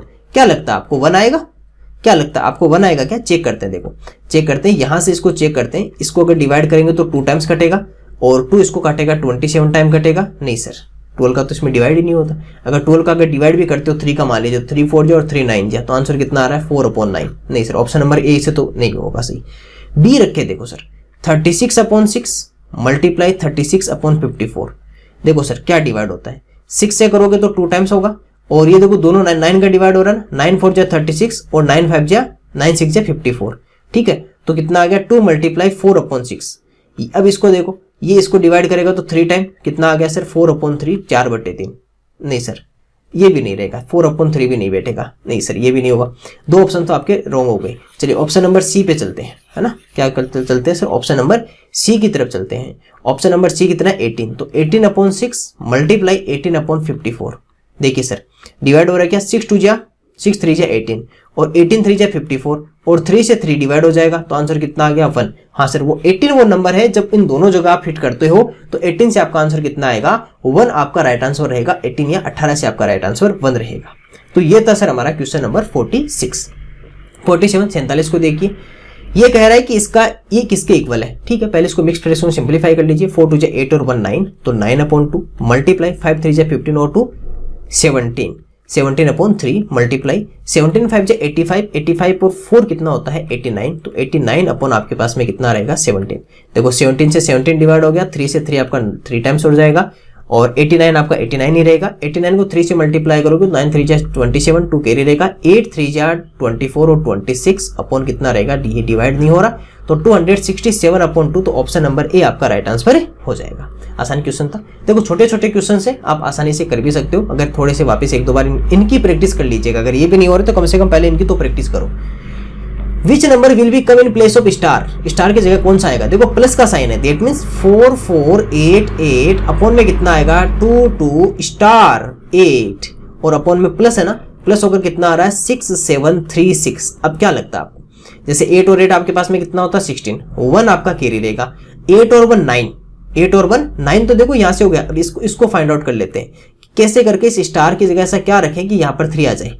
तो 8 और 1 9 तो यहाँ पे हो गया, है ना। अब 9 से देखो, 9 से कितना रखूं मैं, 9 और 4 रखूं, 9 और 4 मेरे पास 13 हो जाएगा। हाँ सर ये भी सही है, 9 और 4 रखने पर 13 और 1 कैरी आ जाएगा 4 to 6। सर 4 पहला ऑप्शन ही मिल गया ना, 4 आपको पहला ऑप्शन ही हो गया कि अगर 4 रखोगे तो यहाँ पर आपका राइट आंसर कितना आ जाएगा, ये 6 7 3 6 आ रहा है। नहीं होता तो फिर सेकंड नंबर ऑप्शन को रख के देखते, ठीक है, 3 रखते 4 रखते, लेकिन यहाँ पर 4 रखने पर पता है कि 9 और 4 13 होता है, तो 3 यहाँ आ जाएगा, आगे कैरी रखने पर 4 और 2 7 बन ही रहा है, तो ये आपका राइट आंसर रहेगा, इसका 4 रहेगा।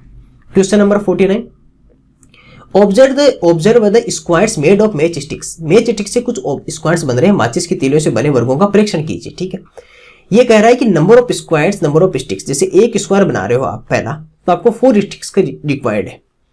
2 स्क्वायर बनाए तो 7 स्टिक्स, 7 तीलियां लगती है। 3 स्क्वायर्स के लिए 10, 4 स्क्वायर्स के लिए 13। ठीक है, अगर आप एक वर्ग बना रहे हो वर्ग तो आपको 4 तीलियों की आवश्यकता है, 2 बना रहे हो तो 7, 3 बना रहे हो तो 10 और 4 बना रहे हो तो आपके पास में 13। इसी तरह आपको 10 वर्गों वाली आकृति बनाने में कितनी तीलियां लगेंगी, यानी कि एक आपका पैटर्न चल रहा है। तो 10 अगर आपको स्क्वायर्स बनाने हो 10 स्क्वायर्स तो कितने लगेंगे। देखो 1 2 3 4, पैटर्न को समझिए। पैटर्न को समझना क्या हो रहा है, मैं 1 बनाया मैंने स्क्वायर तो मेरे पास 4, 2 के लिए मेरे को कितना चाहिए सर 7, 3 के लिए कितना चाहिए सर 10 और 4 के लिए कितना चाहिए 13। इनका एक बार पैटर्न समझ लो। आपको क्या लग रहा है, ऐसा नहीं लग रहा है कि ये मल्टीप्लाई 3 करके +1 कर रहा हूं, इसमें भी 2 3 जा 6 +1 कर रहा हूं, 3 3 जा 9 +1 कर रहा हूं, 4 3 जा 12 +1 कर रहा हूं, ऐसा ही तो है ना। तो इसी तरह से अगर आप 10 का करोगे तो 10 का कितना आ जाएगा, जैसे मान लीजिए मैं 10 का करता हूं तो 10 × 3 30 और 1 तो यह कितना आ जाएगा 31। और दूसरा किस तरह से कर सकते हो, 4 + 3 + 3 + 3 और इसी तरह 5 के लिए 6 7 8 और 9 सबके लिए फाइंड आउट करते जाओ, सबके लिए क्या करते जाओ फाइंड आउट करते जाओ।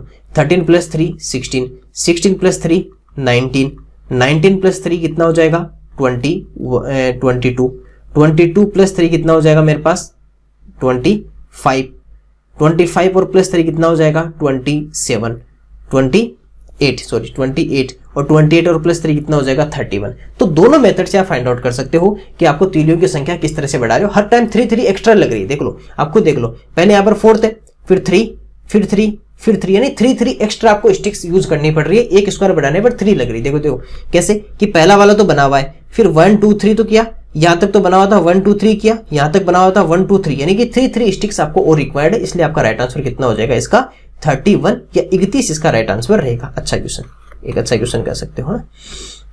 क्वेश्चन नंबर 50 नंबर देखिए, in which of the following prime factorization is not complete. निम्नलिखित में किसमें अभाज्य पूर्ण संख्या पूर्ण नहीं होता है। प्राइम फैक्टर का मतलब कोई भी नंबर उसके फैक्टराइजेशन में कंपोजिट नहीं होनी चाहिए, कंपोजिट नहीं होनी चाहिए। Sorry, prime factorisation not complete. Actual में प्राइम फैक्टराइजेशन क्या होता है सुन लो। प्राइम फैक्टराइजेशन या अभाज्य गुणनखंड एक्चुअल में होता क्या है कि जैसे मान लीजिए आपने किसी का प्राइम कर रहे हो, जैसे 15 का कर रहे हैं तो 15 का आपने किया 5 × 3, तो यहाँ पर दोनों नंबर क्या है प्राइम नंबर है ना, तो ये आपका क्या है अभाज्य गुणनखंड है। तो आपको ऐसा नंबर बताना है जिसके अंदर प्राइम फैक्टराइजेशन कंप्लीट नहीं हो रहा हो, तो यानी कि वो नंबर जिसके अंदर आपको अभाज्य संख्या नहीं मिले।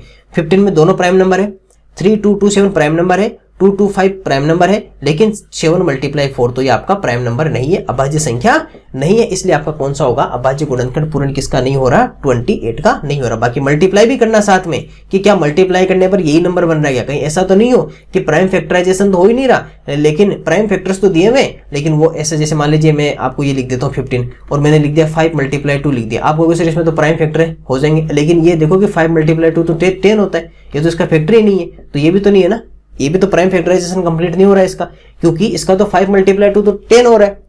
तो ये नंबर्स प्राइम है, इसके ये नंबर्स प्राइम है लेकिन इसका फैक्टर्स नहीं है। तो एक्चुअल में 28 7 × 4 है, जहां पर 4 आपका प्राइम नंबर नहीं है, कंपोजिट नंबर है, भाज्य संख्या है, इसलिए आपका यहां पर प्राइम फैक्टराइजेशन कंप्लीट नहीं हो रहा है। ये था सर क्वेश्चन नंबर 51।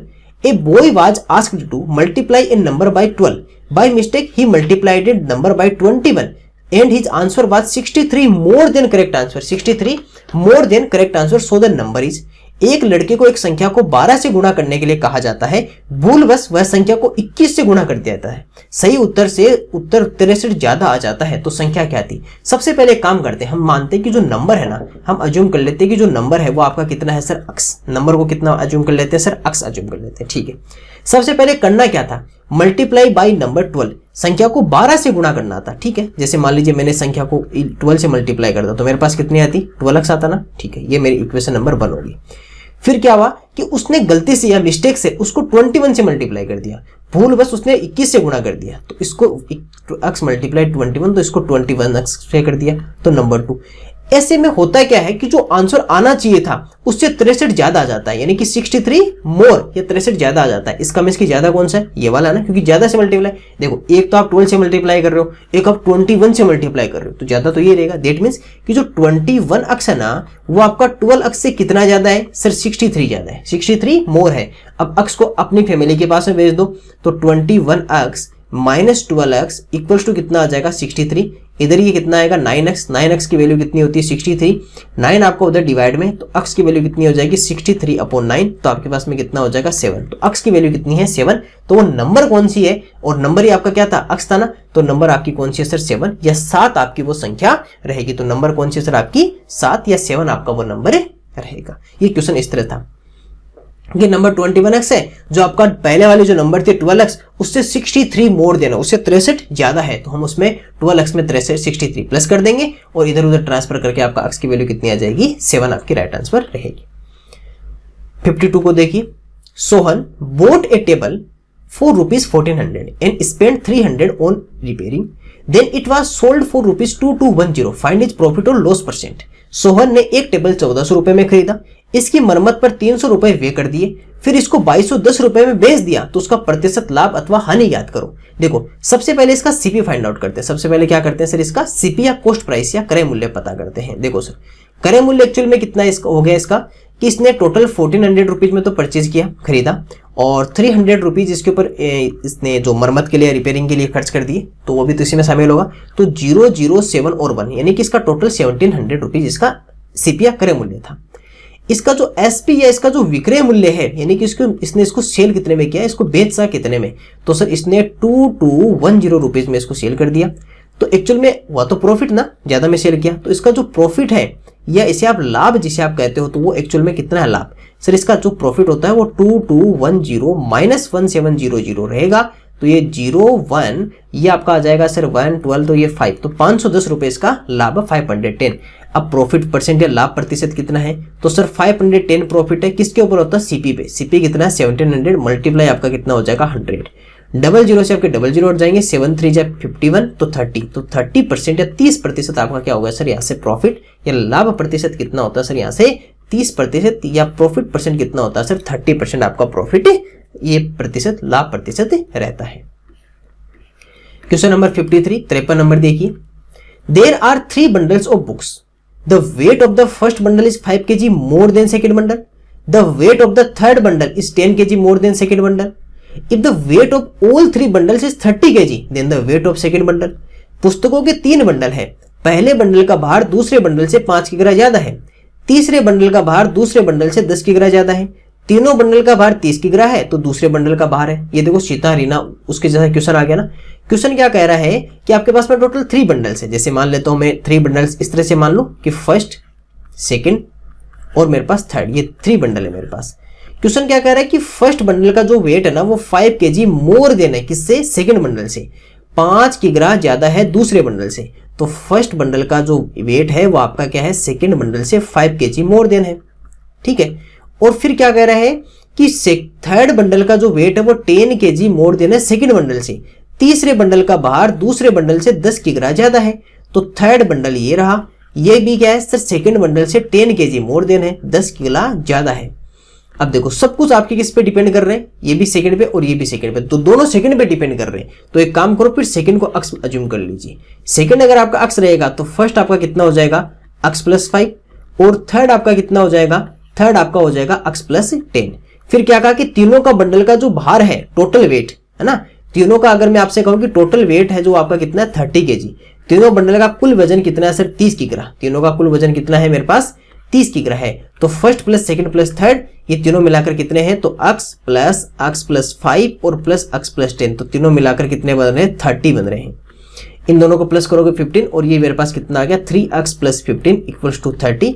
इस 15 को अपनी फैमिली के पास में भेज दीजिए, 3x इक्वल्स टू 30 माइनस 15, तो कितना आ जाएगा 15। ये 3 आपका उधर डिवाइड में चला जाएगा, 3 आपका कहाँ चला जाएगा सर उधर उस तरफ डिवाइड में चला जाएगा, तो x की वैल्यू कितनी आ जाएगी 15/3 तो इक्वल्स टू 5। पूछा क्या है दूसरे बंडल का भार, वेट ऑफ सेकंड बंडल, और सेकंड बंडल कितना है x, तो ये आपका x की वैल्यू कितनी है 5, तो इसका वैल्यू कितनी आ जाएगी 5 kg या 5 किग्रा आपका इसका राइट आंसर रहेगा। ये उसके जैसा है सीता रीना वाला क्वेश्चन नंबर 41 के जैसा ही, तो आसान क्वेश्चन था। क्वेश्चन नंबर 54 प्रश्न संख्या 54 को देखिए, length width and height of a room are 8, 12 and 15 metre. देखो ये भी तीनों यूनिट मीटर में है, ठीक है। How much will it cost to paint on its walls at the rate of 50 paise पर स्क्वायर मीटर। एक कमरे की लंबाई चौड़ाई और ऊंचाई क्रमशः 8 मीटर, 12 मीटर और 15 मीटर है। इसकी दीवारों पर 50 पैसे प्रति वर्ग मीटर की दर से पेंट करवाने में आने वाला खर्च ज्ञात कीजिए। देखो अगर मान लीजिए आपके पास में जैसे ये आपके पास में टोटल एक तो हो, ये है कैसा, ये है तो सर रेक्टेंगल। कैसा है सर, आपके पास में एक रेक्टेंगल है, जैसे ये रेक्टेंगल हो गया और इसके बाद में ये मेरा पूरा रूम बन गया, ठीक है। अब ये रूम बन गया। अगर आप ऐसे समझिए कि मुझे अगर इसकी दीवारों पे पेंट करना है, ओनली इसकी वॉल्स पे अगर इसका पेंट करना है, दीवारों पे पेंट करना, तो कहाँ करोगे सर, इसका ये फ्लोर छोड़ दीजिए, रूफ छोड़ दीजिए, इसका फ्लोर छोड़ दीजिए, दोनों हटा दीजिए।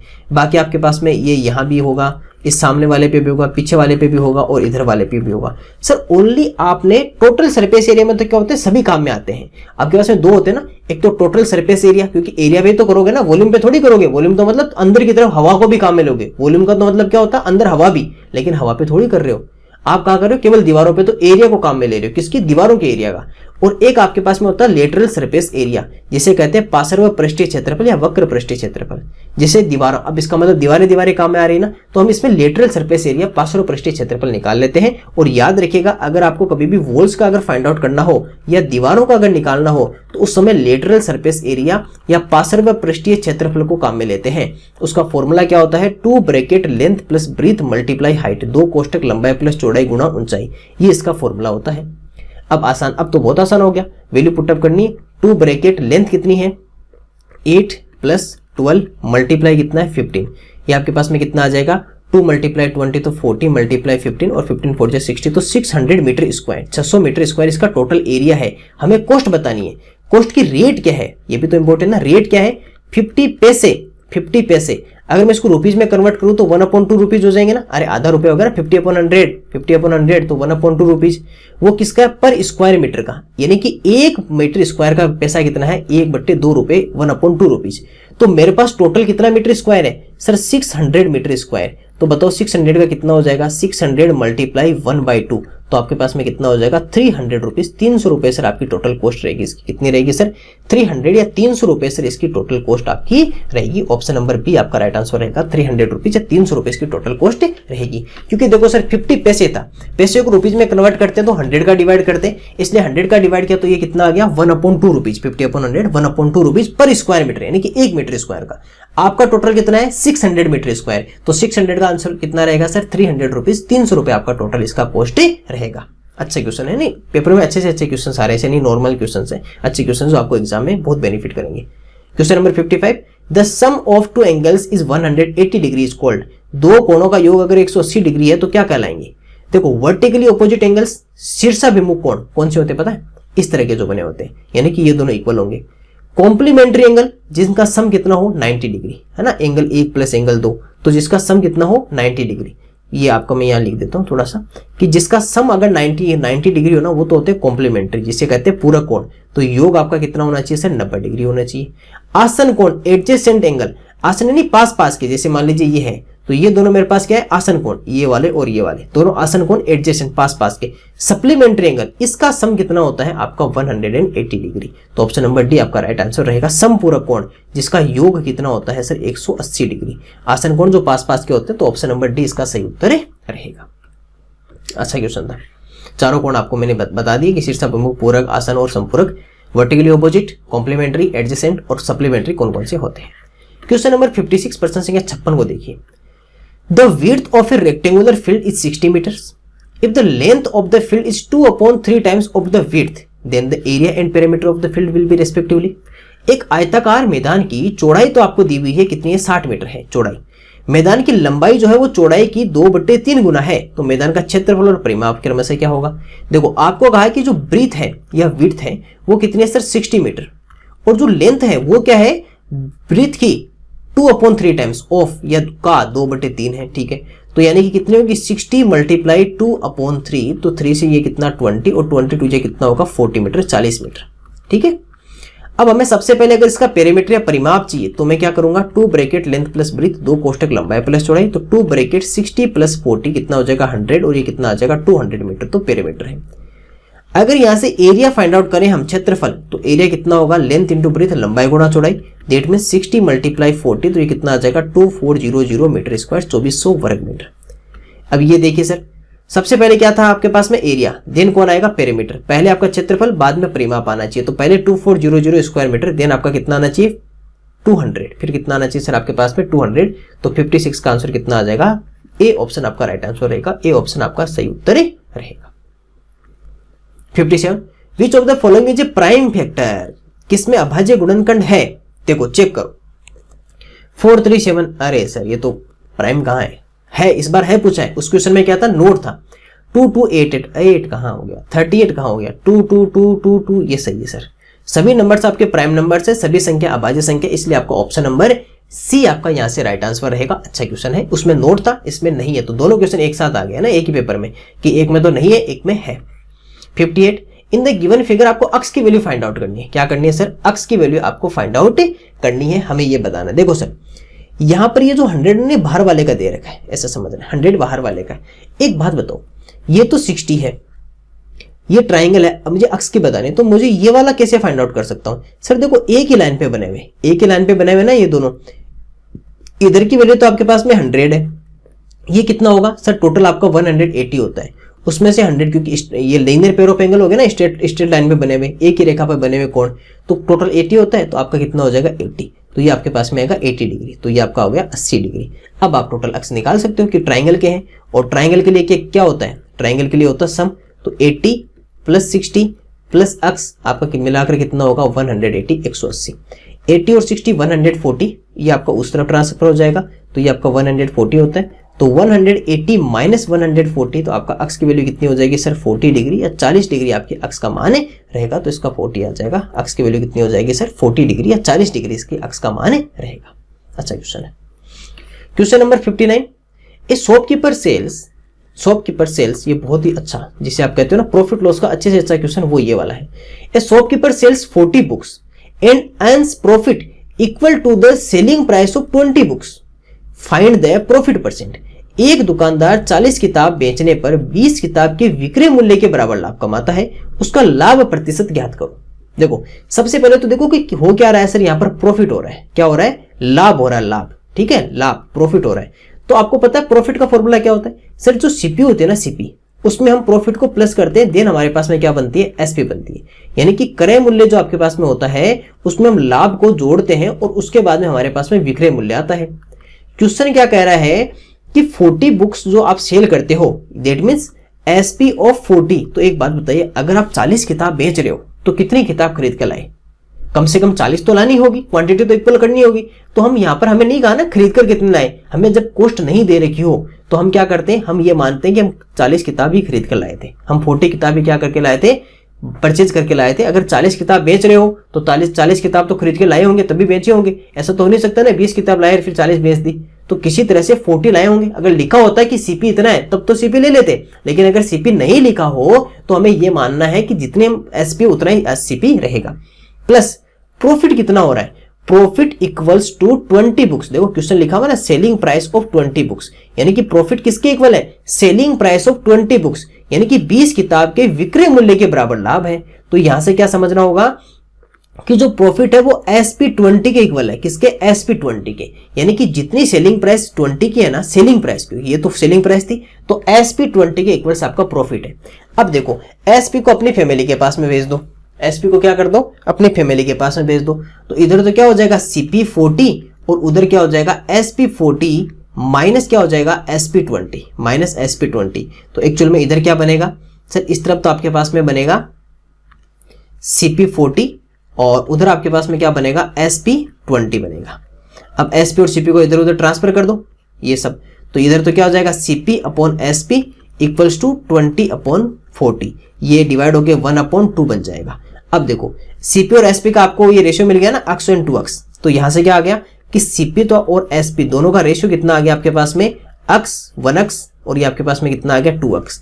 हो तो प्रॉफिट रहा है ना, और प्रॉफिट या लाभ कितना हो रहा है हमारे पास में 2x माइनस 1x, तो कितना हो रहा है सर, अक्स आपका प्रॉफिट हो रहा है, कितना हो रहा है, अक्स का 1x का आपको प्रॉफिट हो रहा है। ऐसे कह सकते हो कि 1x का आपको क्या हो रहा है सर, यहां से 1x का आपको प्रॉफिट हो रहा है। हमें प्रॉफिट परसेंटेज निकालना है, लाभ प्रतिशत। तो एक बात बताइए कि प्रॉफिट परसेंट जो होता है वो क्या होता है, प्रॉफिट अपॉन CP मल्टीप्लाई 100, लाभ बटे क्रय मूल्य गुणा 100। प्रॉफिट कितना है 1x, CP कितनी है 1x, मल्टीप्लाई कितना है 100, 1x से 1x डिवाइड हो जाएगा, आपका आंसर कितना हो जाएगा 100%, 100% आपको क्या हो रहा है सर, यहाँ से लाभ हो रहा है, 100% आपको यहाँ से प्रॉफिट या लाभ हो रहा है 100%। ये क्वेश्चन इस तरह से होता है कि जब आपको प्रॉफिट हो रहा है तो CP में प्रॉफिट को प्लस करेंगे, एसपी अगर आप 40 बुक्स सेल कर रहे हो तो इसका मीन्स कि सीपीवी 40 होगी। और यहां पर कह रहा है कि प्रॉफिट जो है वो सेलिंग प्राइस ऑफ 20 के इक्वल है, विक्रय मूल्य 20 के विक्रय मूल्य के बराबर है, तो एसपी 20 हो जाएगा। इसको उधर ट्रांसफर करेंगे तो आपके पास में सीपी और एसपी का एक रेशियो बन जाएगा, अनुपात बन जाएगा, और फिर वहां से प्रॉफिट आएगा 1x, और 1x में प्रॉफिट सीपी का डिवाइड किया 1x, तो आपका राइट आंसर कितना आ जाएगा 100% या 100% आपका सही उत्तर रहेगा। चलिए क्वेश्चन नंबर 60, ये आपका डाटा है एनालिसिस का आंसर क्वेश्चन आ चुका है।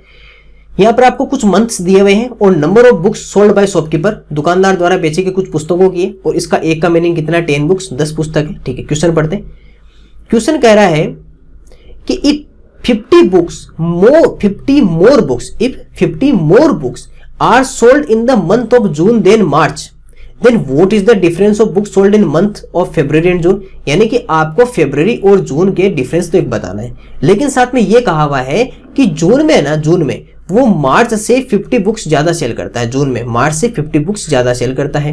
यदि जून माह में मार्च से 50 पुस्तकें अधिक बेची जाती है तो यानी कि जून बराबर मार्च प्लस 50, ये तो लिखा हुआ है। फरवरी तथा जून माह में बेची गई पुस्तकों का अंतर बताओ, और फरवरी और मार्च में, अब यहाँ पे क्यों, क्योंकि यहाँ पर जून का दिया हुआ नहीं है। देखो आपको ग्राफ में कहीं भी जून नहीं लिखा हुआ है, हमें जून के लिए हिंट दे रखी है, उसका यूज करना है। तो मार्च में कितनी है पहले तो वो फाइंड आउट करो, मार्च कौन सा ये है ना, तो 1 2 3 4 5 6, दैट मीन्स 6 × 10 तो कितना आ जाएगा 60। तो मार्च में कितनी है 60, तो आपकी जून में कितनी हो जाएगी 60 + 50 इक्वल्स टू कितना हो जाएगा 110। 110 आपकी किसमें रहती है सर, जून में कितना हो गया 110।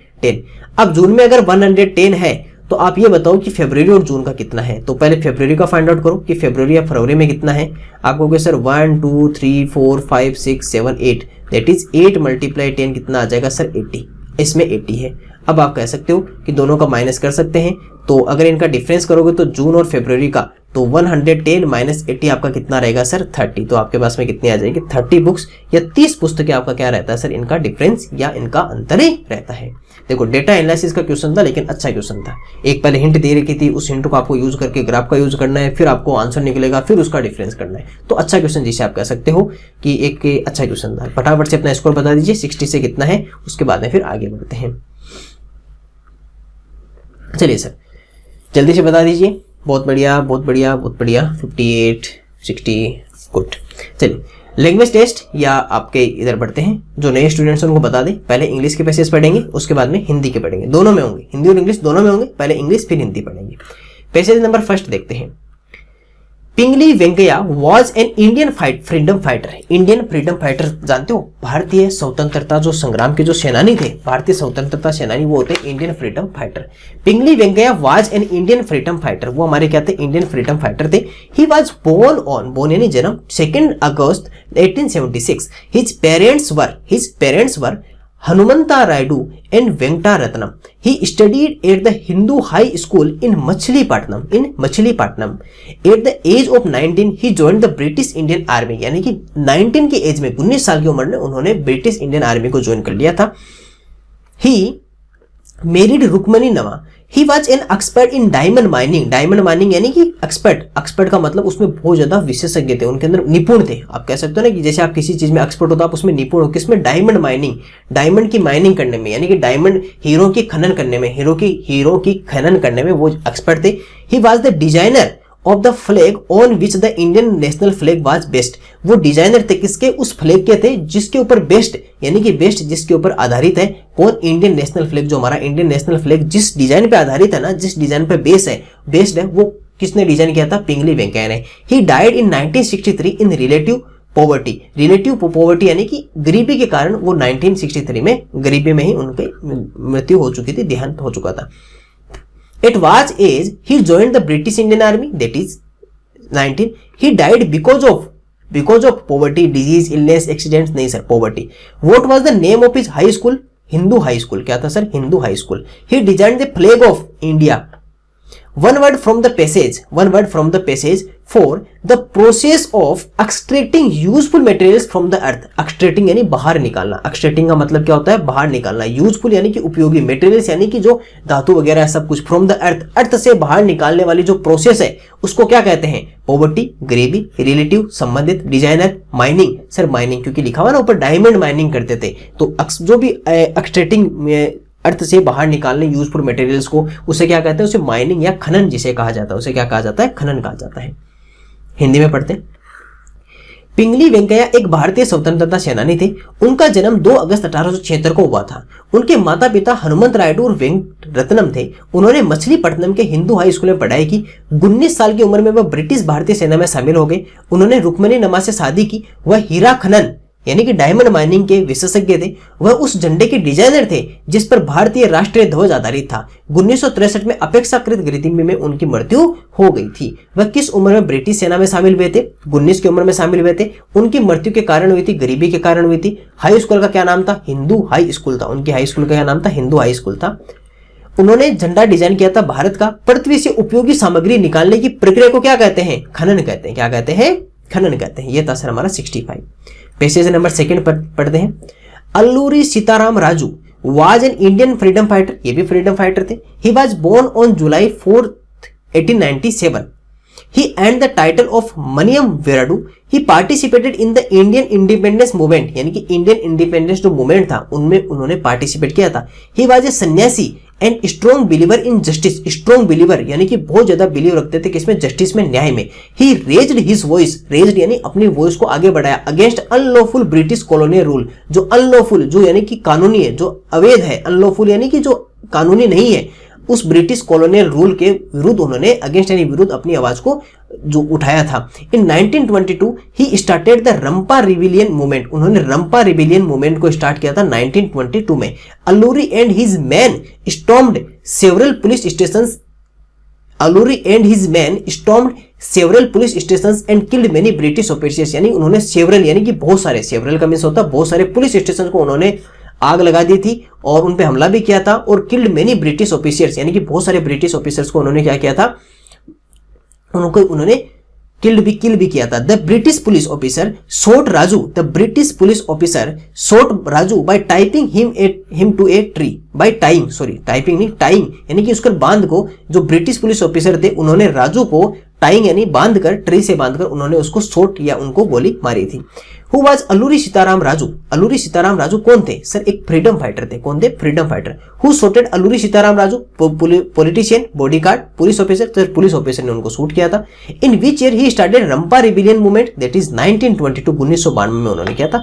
ही raised his voice for unlawful, जो अनलॉफुल जो रूल था उसके विरुद्ध उन्होंने, अनलॉफुल जो कॉलोनियल रूल था ब्रिटिश, उनके विरुद्ध उन्होंने आवाज उठाई थी। सिनोनिम ऑफ अगेंस्ट, अगेंस्ट यानी के विरुद्ध, तो ऑपोजिट, अवर्स, अनविलिंग। अनविलिंग यानी जो अनिच्छा होती है, अनविलिंग का मीन्स क्या होता है सर? अनिच्छा होती है। ऑपोजिट, विरुद्ध, अवर्स यानी के विरुद्ध, अवर्स का मीन्स भी के विरुद्ध होता है, यानी कि उसको जो आपको पसंद नहीं हो, अपोज के विरुद्ध। अनविलिंग अच्छा नहीं है तो वो भी आपके अगेंस्ट ही है। जो अनविलिंग है यानी कि आपकी जो अनिच्छा है, जो आपको इच्छा नहीं है तो वो आपके अगेंस्ट है। अपोज जो आपका विरोध कर रहा है। अवर्स यानी कि आपको किसी चीज की अच्छी नहीं लग रही हो तो आपका अवर्स है, तो आपका ऑल ऑफ दीज यानी कि सभी इसके सिनोनिम है। तो अगेंस्ट यानी के विरुद्ध, तो अपोज भी आपके विरुद्ध है। अवर्स, अवर्स जैसे अवर्स आपकी फीलिंग हो इस तरह की, तो वो भी आपके मतलब एक अच्छा नहीं है। अनविलिंग आपकी अनिच्छा है, तो सब कुछ आपके इसके ऑपोजिट है, यानी कि आपके विरुद्ध है, आपके अगेंस्ट होते हैं। चलिए, अल्लूरी सीताराम राजू एक भारतीय स्वतंत्रता सेनानी थे। उनका जन्म 4 जुलाई 1897 को हुआ था। उन्होंने मनियम वीरुडू की उपाधि अर्जित की। उन्होंने भारतीय स्वतंत्रता आंदोलन में भाग लिया। वह एक सन्यासी और न्याय में दृढ़ विश्वास रखने वाले व्यक्ति थे। उन्होंने गैर कानूनी ब्रिटिश औपनिवेशिक शासन के खिलाफ आवाज उठाई थी। गैर कानूनी बताया था ना अभी, जैसे अनलॉफुल। 1922 में उन्होंने रंपा विद्रोह आंदोलन आरंभ किया था। अल्लूरी और उसके लोगों ने कई पुलिस स्टेशनों पर हमला किया था और कई ब्रिटिश अधिकारियों को मार डाला। अंग्रेज पुलिस अधिकारी ने राजू को पेड़ से बांधकर गोली मार दी थी। अल्लूरी सीताराम राजू कौन थे? स्वतंत्रता सेनानी। सीताराम राजू को किसने गोली मारी थी? पुलिस अधिकारी ने। रंपा विद्रोह कब किया था? 1922 में किया था। उन्होंने आवाज उठाई थी किसके विरुद्ध? गैर कानूनी के विरुद्ध। गैर कानूनी जो कानून था उसके विरुद्ध उन्होंने आवाज उठाई थी। विरुद्ध का पर्यायवाची है, जो विरोध है, प्रतिकूल है, अनिच्छा है, सब कुछ उसके विरोधी है।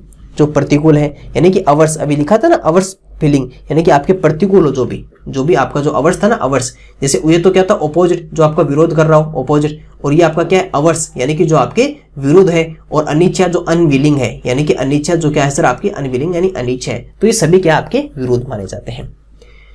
Passage number 3, sir Isaac Newton, आप सभी ने सुना भी होगा नाम। Sir Isaac Newton is one of the greatest scientist. He was born on 25 December 1642 as per Gregorian calendar. Gregorian calendar यानी कि जो अभी हम यूज करते हैं ना, जनवरी, फरवरी, मार्च, उसके अनुसार। In England, after getting his bachelor degree यानी कॉलेज की degree, he studied math, physics, optics and astronomy on his own खुद से उन्होंने मैथ, फिजिक्स, ऑप्टिक्स, एस्ट्रोनॉमी खुद से पढ़ी थी। His discovery of the gravitational force gave the ability to predict the movements of celestial objects, यानी कि उनकी जो डिस्कवरी थी किसको लेकर, ग्रेविटेशनल फोर्स यानी कि गुरुत्वाकर्षण की, जो आप जानते हो ना गुरुत्वाकर्षण, आपने नाम सुना है, ये सर आइजैक न्यूटन ने ही दिया था। उसके बाद में क्या हुआ कि हमें एबिलिटी क्षमता हुई टू प्रिडिक्ट, यानी कि प्रिडिक्ट का मतलब होता है पहले से किसी चीज को ज्ञात कर लेना। द मूवमेंट्स यानी कि चाल चलन ऑफ सेलेस्टियल ऑब्जेक्ट्स होता है जैसे ग्रह है, उपग्रह है, तारे हैं, इन ये सब आपके जो आकाशीय जो पिंड है ना, आकाशीय पिंड, ये जिसे आप कहते हो जैसे तारे, ग्रह है, सब कुछ है, ये सब आपके सेलेस्टियल ऑब्जेक्ट्स कहलाते हैं। इन सब के मूवमेंट्स को प्रिडिक्ट करने की जो एबिलिटी हमें मिली है वो कहां से मिली है, वो ग्रेविटेशनल फोर्स को, और वो डिस्कवरी किसकी थी, सर आइजैक न्यूटन की थी। He discovered calculus which proved to be a potent mathematical tool. उन्होंने इसके अलावा कैलकुलस जो डिस्कवर्ड को, उन्होंने कैलकुलस को भी डिस्कवर्ड किया था, जो प्रूव करता है पोटेंट मैथमेटिकल टूल, एक बहुत ही महत्वपूर्ण एक गणितीय जो टूल था, उसका भी उन्होंने, कैलकुलस का भी उन्होंने डिस्कवर किया था। Newton built on Galileo's ideas and laid the foundation of mechanics in terms of 3 laws of motion by his name, यानी कि न्यूटन ने गैलीलियो के जो आइडियाज थे और उनके ऊपर काम किया, और उसके बाद में उन्होंने 3 लॉज दिए थे मोशन के, गति के 3 नियम भी उन्होंने दिए थे बाय हिज नेम, उसके बाद में दिया था। In 1727 sir Isaac Newton died. He discovered which proved to be a potent mathematical tool, किसको किया था उन्होंने, कैलकुलस को किया था, जो पोटेंट मैथमेटिकल टूल एक बहुत ही महत्वपूर्ण टूल था। When was sir Isaac Newton was born, तो आइजैक न्यूटन कब बोर्न हुए थे, 1642 1642 में हुए थे। Newton built on ideas which led foundation of 3 laws of motion, Newton ने किसके आइडियाज के ऊपर काम किया, जिसके बाद में उन्होंने 3 लॉज दिए थे गैलीलियो के। Which studied he start after bachelor degree, maths, physics, astronomy सब कुछ डिस्कस उन्होंने किया था।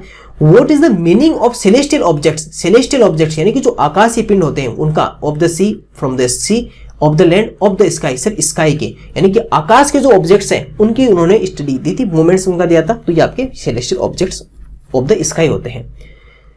सर आइजैक न्यूटन महानतम वैज्ञानिकों में से एक है। उनका जन्म 25 दिसंबर 1642 को ग्रेगोरियन कैलेंडर के अनुसार इंग्लैंड में हुआ था।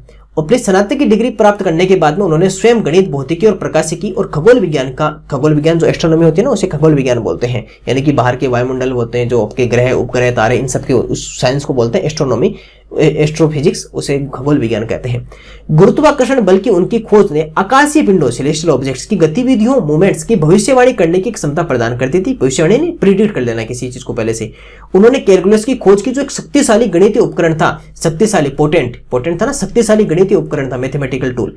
न्यूटन ने गैलीलियो के विचारों पर निर्माण किया और उनके नाम से गति के 3 नियमों के संदर्भ में यांत्रिकी की नींव रखी। 1727 में सर आइजैक न्यूटन की मृत्यु हो गई थी।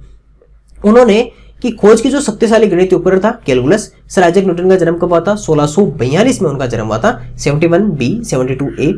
इसके बाद न्यूटन ने विचारों पर निर्माण किया और जिससे गति की नियम का रखा, तो उन्होंने गैलीलियो के रखा था। किसकी, गैलीलियो के विचारों पर उन्होंने निर्माण किया था, गैलीलियो के विचारों पर उन्होंने निर्माण किया था। बैचलर डिग्री के बाद उन्होंने किसकी पढ़ाई की, गणित, भौतिकी, खगोल, ये सभी, तो सभी की उन्होंने पढ़ाई की थी। आकाशीय पिंड का अर्थ क्या होता है, जो आकाश का है। आकाशीय पिंड का अर्थ क्या होता है, जो आकाश का होता है। Question number 4, West Bengal is an Indian state. West Bengal is located in eastern India, यानी कि ईस्टर्न यानी पूर्वी जो भाग है इंडिया का, जो इधर वाला भाग है ना, इधर वाले में। It is spread over on approximate area of 88,752 square kilometres, यानी कि लगभग स्प्रेड यानी फैला हुआ है, स्प्रेड में फैला हुआ लगभग इतने एरिया के अंदर। Here people who lived are called Bengalis, वहां पर जो रहते हैं उन्हें बंगालीज कहते हैं। The capital of waste Bengal is Kolkata. Durga Puja is the biggest festival in West Bengal. Waste Bengal is the 6th largest contributor to India GDP, यानी कि भारत के जो जीडीपी है ना, जैसे कितना पैसा भारत सरकार को जाता है, इस सब में इंडिया की 6th लार्जेस्ट कंट्रीब्यूटर यानी योगदान करता। West Bengal is the 4th most popular state in India, यानी 4th मोस्ट पॉपुलर, और ये कौन सा 6th कंट्रीब्यूटर है, लेकिन मोस्ट पॉपुलर में 4th मोस्ट पॉपुलर है।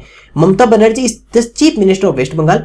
It shares its border with Odisha, Jharkhand, Bihar, Sikkim and Assam, इन सबसे वो शेयर करता है अपने बॉर्डर को। West Bengal is the most popular state in India, दैट इज 4th most popular state in India.